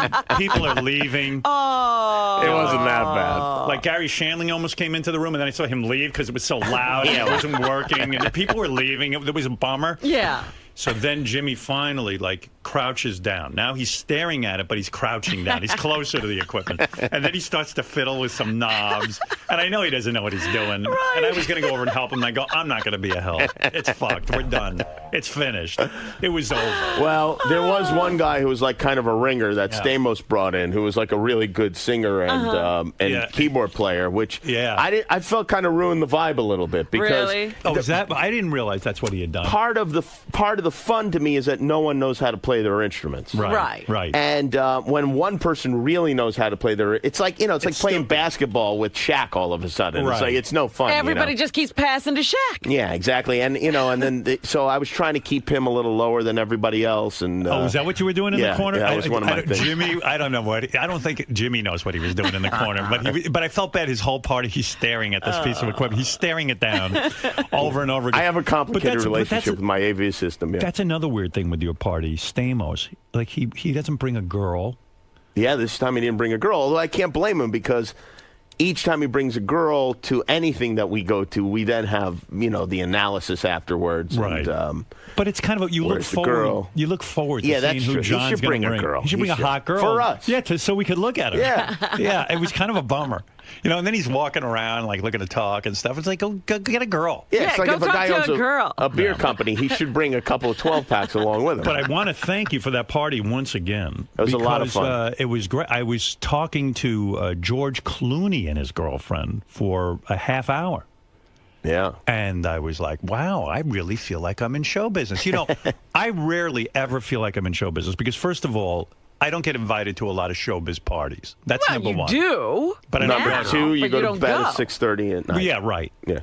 And by the way, I hung out at your party till like 1 in the morning, which is huge for me, which Yeah. is really like 4 o'clock in the morning our time. Here he goes again. Well, let's be always honest. calculating. He has, you know what? You have to, when he's...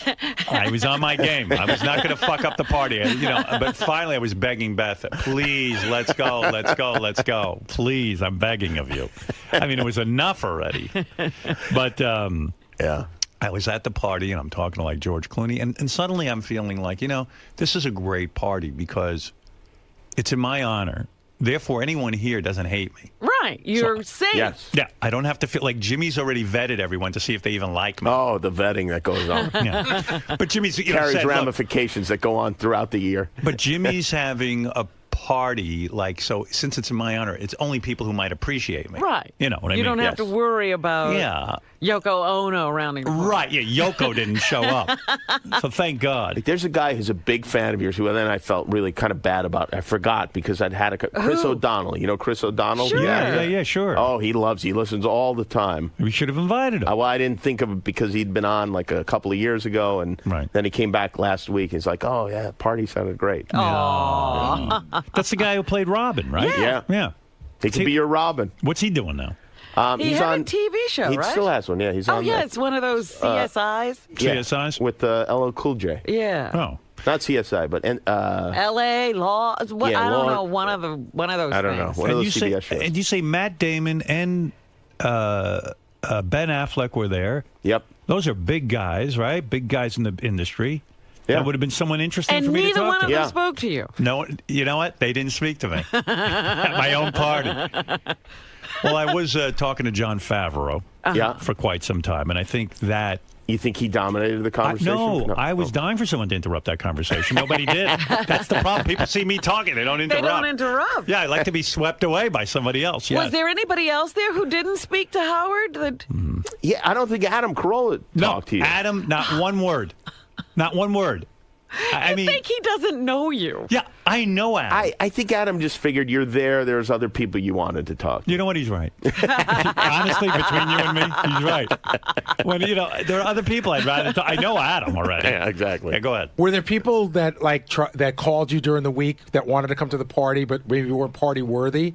Like people that were trying to get in? Because I know Kristen Miller said that Zach Braff kept calling her, and I think he was trying to get into the party. Well, the funny thing is, I think that was like last year, but I didn't even pick up on that. He did contact me, but he never mentioned the party. So because I know he's a big fan, and I think he wanted to go. I just didn't know. Yeah, I didn't know that. But so did anybody call you and say, "Hey, I want to come," and you're like, "Yeah, it's sort of full." That I said couldn't come. You know what? People are real weird because they have to be super careful because of this. Right. That's right. Because of this moment right here. So I think some people kind of suddenly came into my life and it was like a hint. And I think most of those people, I just figured if it was somebody that was a fan of you and of the show and then somebody that you wanted to come because, I want to make sure you wanted everyone to come who came. Right.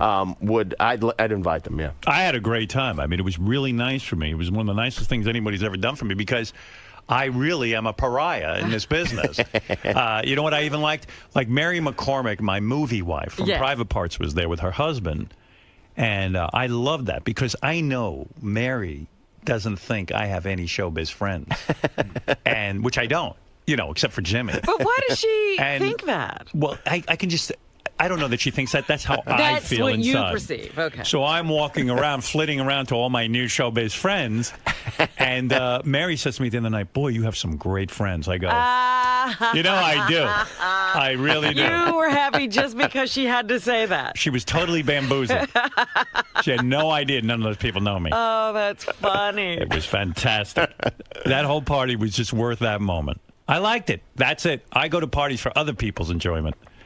But then I was talking to Courtney Cox. Yeah. Wasn't that confusing? David Arquette. They're walking around holding hands? David Arquette and Courtney Cox were walking around holding hands. And I was just like, what the fuck is wrong with you two? I figured out a solution for those two, I think. Yeah, what is it? She should adopt him. Yeah. If she's sick and tired of him acting like a child, let him be a child. He can stay in the house. Let him be one of the kids. He doesn't necessarily want to fuck her. He just wants to hang with her. No, I think he wants to fuck her, too. He does. All right, so he'll fuck her once. I mean, remember he tried to get her in the hotel at Disney World? Yeah. I understand you want to hear Ronnie get his own show. I do want Ronnie to get his own show. Well, Ronnie had a show. What would you I know name, he did. What would you name that show? I would call it More Ronnie. More Ronnie. Than ever before. Dude. Do you think Ronnie gets it yet? I told Ronnie. I said to Ronnie, Jimmy thinks you should have your own show. He goes, he's right. I go, he wants to call it More Ronnie. He goes, that's a great name. Yeah, he loves it. So he still doesn't. Shh. Whatever, dude.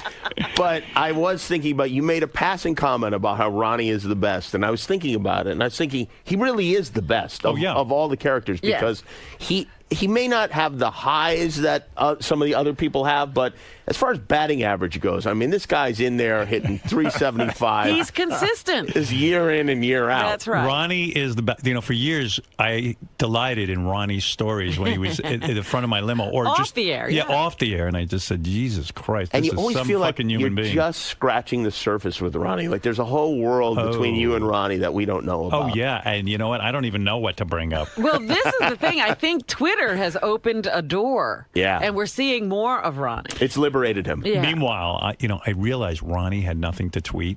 So I got to admit this. I'm the asshole who went to him. I said, Ronnie, if you're going to tweet, why don't you become like Hef and do Hot Chick of the Week? And you can build your whole week around that. It's smart. It's smart. So that's where Hot Chick of the Week came from. Of course. I've been feeding into this Twitter thing. And then he makes a mistake and tweets a picture of a guy. Of a guy. Right. And then he's like, I didn't tweet a picture of a guy. No, it's a little O, not a big O. Ronnie is the best. You just got to think about it. Right. You know what I mean? You got to really... He really is. There's the host of More Ronnie. Dude. By the way, is that some kind of a joke? What? The More Ronnie thing? No, just more of you. More Ronnie. No, you want to hear something funny? Yeah. I don't want to say who it is, but somebody called me and said that you were like making fun of me behind my back. No. What? Like more Ron E. You know what I'm saying? Moron. Did you think of that, Jimmy? When I didn't even think of that. I didn't think of that. But a good friend of yours thought of that. Who? Dude, I don't want to say. Oh, my God. we were just thinking more Ronnie. More Ronnie. Yeah, guy called me up like, they're making fun of you, I think. I go, what are you talking about? And then he goes, Ronnie, don't listen to those haters. I'm not. You know they're always not busting haters. your balls. What are they now? Assholes. They're assholes. Assholes. No, we don't hate anybody. But, see, you've come to appreciate Ronnie. I always appreciated Ronnie, but I've come to become semi-obsessed with and fall in love with Ronnie. Look at this. TOPLESS was really the watershed moment for me. And really, do you follow him on Twitter? TOPLESS? No, I don't follow him. Why But I not? look at his things. Why not? I will follow you. You better follow him. I will. Dude. You have to follow him. Did you check out the Hot Chick of the Week? No, I never seem to catch that with you. Yeah, you should check it out. I haven't been on Twitter that much. People were already yelling over the weekend. They go, "What kind of guy are you?" They wrote. You open the Twitter account and you don't tell us what's going on all weekend. You're a fucking Right, asshole. I was going to say, I didn't hear It's from too you much. all weekend. It's really like having to update people on what's going on all the time. Steve Martin seems to be way on it, and so does Albert Brooks, and so does who else is like on Joan there? Rivers is always updating people. Gilbert's on it all the time. Yeah, I'm not sure about Steve Martin. I get the sense with like Albert Brooks that he he just is. He's doing it to sell his book, and he doesn't necessarily want to do it. Right. You think it's under duress? Yeah, he realizes that somebody said to him, "This is something you should do," and he's like, "All right, fuck it, I'll do it." What kind of show should I get, Jimmy? Just you. What should I do? I love you evaluating women. That's my. I mean, that's what I really. His definitions. Well, what about? It's very specific. Yeah, Ronnie's thing is women. I love the idea that you have a NASCAR-themed bathroom. Topless. Yeah. Maybe that could be where the show is actually. That could be your studio. Right from Ronnie's bathroom. Dude. Have a studio audience in there. Oh, who knows? We'll talk about more Ronnie. All right. Thank you. More Ron, right? All right. No, Not more Ronnie. More Ronnie. Nobody was thinking that when they said it.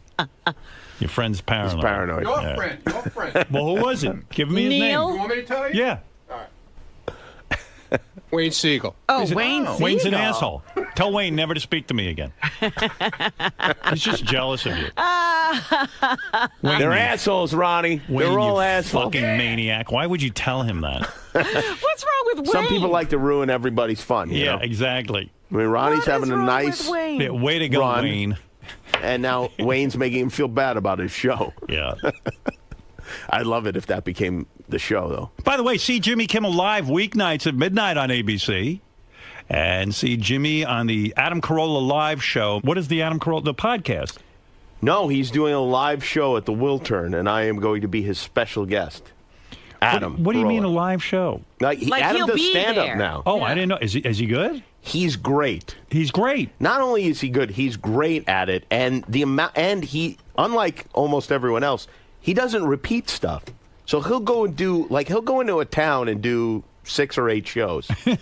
And every show's different? He'll do 8-9 hours of original comedy and then forget everything for the next. I mean, really, occasionally, things come up again, but it's an entire. I mean, it's really like you could practically shout out topics to him, and he does in one weekend he'll do what many comics will come up with in their lifetime. Wow! I want to go see him. I had no idea he was doing that. Wiltern. It really is. The Wiltern's in L.A., right? So, you mean you're going to go? And when they say special guest, is he going to interview you? I'm not sure what we're going to do. There's always an air of disorganization that goes on, but I think we're going to tell some stories. He doesn't do it's not your typical stand-up where it's, just a bunch of setups. It sounds like you're falling into that Charlie Sheen area. We don't know exactly what to call it. You know what? I have to say, if 99 out of 100 comedians attempted to do this, it would be terrible, but I promise you, it's great. So are you doing this because you want to do it, or is it because Adam's a friend and you feel sort of weird saying no? There's nothing I want to do. Right. So when he called you up and said, "Hey Jimmy, when you come and do my show?" Yeah, he imitated Gary Shandling. Yeah. Did he? Were you surprised Gary Shandling showed up at your house for my party? No, I know Gary. I know him fairly well. Oh, you know him pretty well. Yeah. And he seemed to be having a good time. Yeah, I think he had fun. Yeah, you can't tell with him, though. You know what I mean? Is he the kind of guy who has fun at parties that you don't know? I think he had fun at that party. Yeah. He sent me an email afterwards, said he had fun. I couldn't tell. I couldn't tell if he was having fun or not. But Adam says to you, he calls you up and asks you personally to show up and do his stand-up show? Yeah, well, we talk all the time. It's not like he calls me specifically for that. But yeah, he asked me to do the show. What do you mean you talk all the time? He calls you several times a day? No, not several times a day, but we talk, regularly. I mean, what we does that see mean? each other. What do you mean? Because he's your best friend, right? Yeah, I have some. I don't have any friends closer than him, but like Cleto, my band leader, and I have been best friends. Do you think Adam is kids. jealous of my relationship with you? Do you think that he feels that I'm taking his place? As long as he got Leno and his steam cars, I think he's fine with our relationship. Do you ever say to Adam, "Why are you running around with Jay Leno?" Yeah, in every his steam time car? I speak to him. Yeah, I mean, do you ever say to him like, "What is that? Like, why are you doing that?" He loves the car so much. He could be riding along with Hitler. Is he close to Jay Leno? I don't know. It's funny because we don't talk about it much because he knows how you feel about weird, Jay. It's like a weird thing. Yeah. Letterman recently made a joke about Jay Leno. I'm trying to remember what it was. I just read it. Did you happen to see it over the weekend? They sort of press released it. They said something about Jay being a tyrant. Let me see if I can recall it. It was it was Jay's 61st birthday, and like most tyrants, now it's coming to me. I'm not good with jokes. Like you, I don't remember them, you know what I mean? He said something like most tyrants, when he came to cutting the cake, he used the same one that he put in Conan's back, something like that. The same knife that... See, do you recall anything like that? I didn't hear that. No, I didn't hear about it. That's right. Would Adam ever ask you to come ride in one of the cars with Leno? No, he wouldn't. I have no interest. I really don't have much interest in cars and that kind of thing in general. Would you have a weird feeling if you went into a room with Jay Leno? Yes. Like if you, I don't know where you would be, but let's say you went to a restaurant in L.A. Yeah. And suddenly Jay was at the next table. Do you think it's gotten to the point where Jay would not say hello to you? I don't know. I don't think so. Nothing seems to bother him. Right. And so I have a feeling he'd act like there was nothing wrong. Yeah, I even think as much shit as I've said about Jay, I think if he saw me in a restaurant, he'd say, "Hey, how you doing, man? Yeah. What's going on? How you doing?" I think he would actually say hello. I don't know, because the last time he mentioned you, it seemed to be getting to him. Right. He was interviewed and he started to say nasty things. He fights with kindness. That seems to be his way of, just kind of everything's friendly, everything's fine. It's not funny for everyone. Well, for years he would As say, long as- it's just like wrestling, with me and Howard. But Yeah. I think he's beginning to get wounded by this whole I don't know. I don't know if he's woundable. So Conan O'Brien, is he irrelevant now? I mean, it's over, right? Is he irrelevant? Irrelevant. I mean, is his show getting any ratings?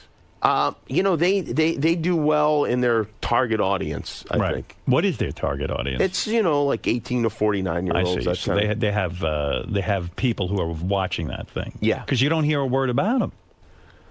It's hard for me to say because I'm so absorbed in that world that I do hear, hear things and, you kind of follow what everybody's doing. Will Letterman retire? I bet he will. You think so? Yeah. Yeah, I think so, too. I think it's enough with him already, right? I mean, he's got to be burned out on the whole fucking experience. I would think so. I don't know. Maybe not. He sort of follows that Johnny Carson template. But Johnny eventually retired. No, Johnny was forced out. Anybody think think Letterman? Right. Anybody think Letterman is still cheating? No way. I don't think so. No way. But what's the point of going to work there? The only place he had fun, Jay, I know, was at work where he could fuck girls. Yeah, I know. That's a shame. It's like Bill Clinton. He had no more fun, too. I mean... I think Clinton's still having fun. Don't you think out of all the talk show hosts, Letterman is the most... sort of the best, the best, but the depressed and miserable and filled with angst. And his one fun thing was to fuck the interns. And I mean, now, what is the point of getting up in the morning? I mean, what's he doing with himself? I don't know. I mean, he's building a relationship. Yeah.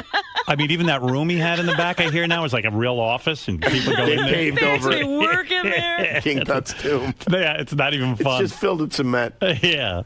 How far into you've been a guest on the Letterman show. Are you doing Letterman this time around? No. What's your schedule? You're doing the Upfront when? What time? Upfront's tomorrow night. Tomorrow night. So what are you doing tonight? Do you have to do preparation? I usually sit in my hotel room and write jokes for the Upfront the next day. Jeez, a lot of work. Yeah, it's a pain. Yeah, and your writers will write some jokes too, right? They write jokes, before I go, and then I put those all together, go through them, and then I'll usually sit there and kind of come up with some jokes. When's the last time Letterman had you on?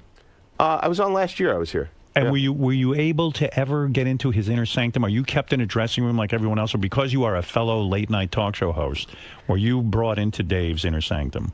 I did say hello to him after the show, but after the show. Where? Did you go up? You went up? No, they were shooting a bit, and I was there at the bit while they were shooting it. On stage? No, not on stage. Somewhere in the backstage area. You were in the backstage area. Did you request that, or Letterman asked that you stop by? Letterman asked that I stop by. Wow. Yeah. I've never been asked that. That's a big deal. I have never been asked to stop by afterwards, which I wouldn't do anyway. Because you would report the whole thing on the air, right? I mean, well, I've said to Dave, I fucked up our friendship by reporting too much. Right. But he didn't have much of a sense of humor about that. So you're telling me the last time you were on, they got word to you. Yeah. They said, hey, hang out. Dave needs to see you after the show. Right. Wow. Well, he didn't need to see me. He just wanted to say hello. And our executive producer, Jill Lederman, used to work at his show, and Right. she was there with me, and so she was saying hello to him also.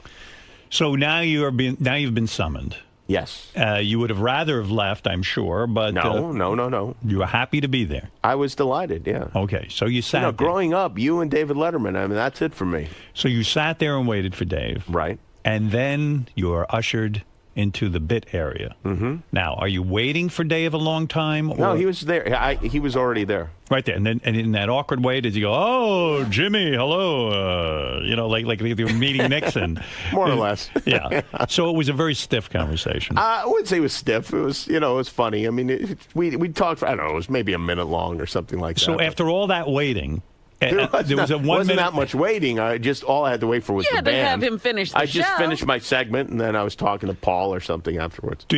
As a fellow late night talk show host, do you make suggestions on the bit? Do you I sit there and go, "Listen, Dave, this isn't working here. Maybe you could say that word Could a we little." get a tighter shot? And you're revealing the punchline. Weren't you angry like I was that Letterman, during the whole Leno controversy, weren't you upset that Letterman invited Leno to do a TV commercial during the Super Bowl? I was with him? very upset. Thank you. That is bullshit. I talked to him about it on his show also. I said he was drowning, and you saved him. Yeah. You saved him. He did. Why? I have a theory about it. Go ahead. All right. My theory is that... Excellent. I love theories. There's Dave and Jay, and they're the guys, and they go, they Head to compete, and Jay wins, obviously, but Jay wins the ratings, but everybody thinks Dave's better. Right. And Dave is better. Right. They don't need me and Conan and Jimmy Fallon and Craig Ferguson in that. Dave doesn't need us. There's Batman and Superman. Right. They don't need Aquaman and these other assholes running around. And I think by consolidating that focus once again went directly on, instead of that Jay and Conan focus and whatever, but you put Oprah in there, and then you got Jay and Dave. And I think ultimately, probably he just thought, this is really funny. I think you're right. I think he, A, thought it was funny, but B, I never considered that. You have a good point. Maybe in a weird way, he was sick and tired of everyone being mentioned with Jay. And this put the focus back on. Jay's my arch enemy. Right. Yeah. He's not Aquaman's enemy. That's right. He's mine. He might be an asshole, but he's my asshole. It's my asshole. Wow. Yeah. That's just my theory on it. That's a good one. But I have to say, I found out about it a little bit the day before the Super Bowl. Right. And I was devastated. You were? I really was. Did you walk around like pissed? I was like, why is he doing this? Did you think about calling him and going, what are you doing? I didn't think about that. Would have been good. Could you imagine? This is Jimmy Kimmel. I need to talk to you about this whole thing. Dave, I have some concerns. Hey, about Matt, this you're spot. on the air. Oh, it's 8 o'clock already. I didn't realize. Are you okay on time? Yeah, I have to leave by 8:15. All right. Live Well, over and there. I got to take a break anyway. So first, let Matt have a word. Another Matt. Yeah, Matt, hi. Matt from Montreal. I just would like to thank you as a Stern fan for the video of you humiliating Gary with the pitch. But I wanted to ask, do you have anything planned for him this morning? Like, do you have any kind of sporting humiliation in mind for Gary? Having Robin throw the pitch was brilliant, and Robin threw a fantastic pitch. Robin did. She did. In heels. But do you realize I never throw a ball? I never throw a ball. Gary still says to me, he's bothered by you. Yeah. He really doesn't understand why you had to jump into the fray, so to speak. Here's the key misunderstanding that Gary has, is that Gary thinks that because I'm his friend, I wouldn't do that. But what Gary doesn't understand is I do terrible things to my friends all the time. But was that a almost terrible thing? Exclusively to my friends. I mean, really, that is what I do. I gotta say that's better, because I thought the next line was going to be, because I'm not really Gary's friend. I have a theory on that. What's that? I don't think you thought that was a bad thing to do to Gary. You thought it was a fun thing, like let him redeem himself. I thought he was going to throw a strike. I know. Now, I've said to Gary, this would have been a whole different story, Jimmy, if he'd thrown a strike. I've said to Gary, yeah, Jimmy tells you to throw a pitch. You're a fucking puppet that you went and threw the pitch. Why didn't you say to Jimmy, I don't want to do the pitch? In fairness to Gary, though, he doesn't have as much seasoning in that area. And if he's been with me for 20-something years. Gary, after you throw one bad pitch, don't you stop? Yeah. I mean, and you say, and it would have been just as funny if he stormed off your show afraid. But this is the thing. Is that Gary, Gary's a producer, and if it had been decided, if Gary had said beforehand, I don't want to talk about the pitch, then we wouldn't have talked about the pitch. But he didn't say anything about the pitch, which I was happy that he didn't say anything. And we booked Gary first, as soon as we heard he had a book coming out. Right. And then Gary went and did Letterman, which is fine, and did Letterman before us. But we have to do something.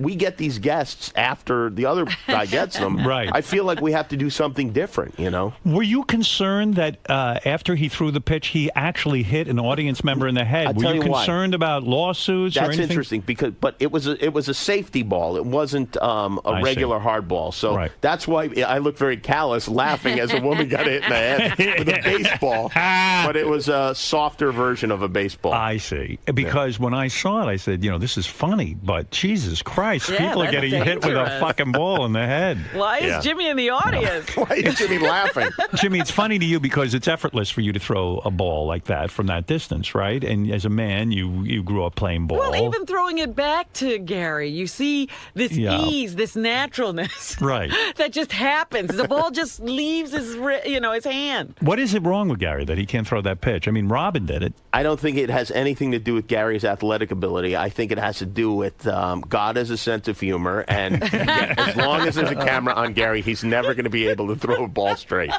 right, listen, I got to take a break. You got to get going. Yeah. You got the Regis show you have to do. Mm-hmm. Say hello to that lovely Kelly for me. I will do that. Yeah, she's very, very beautiful. She's the best. She yes, really very, is. very beautiful.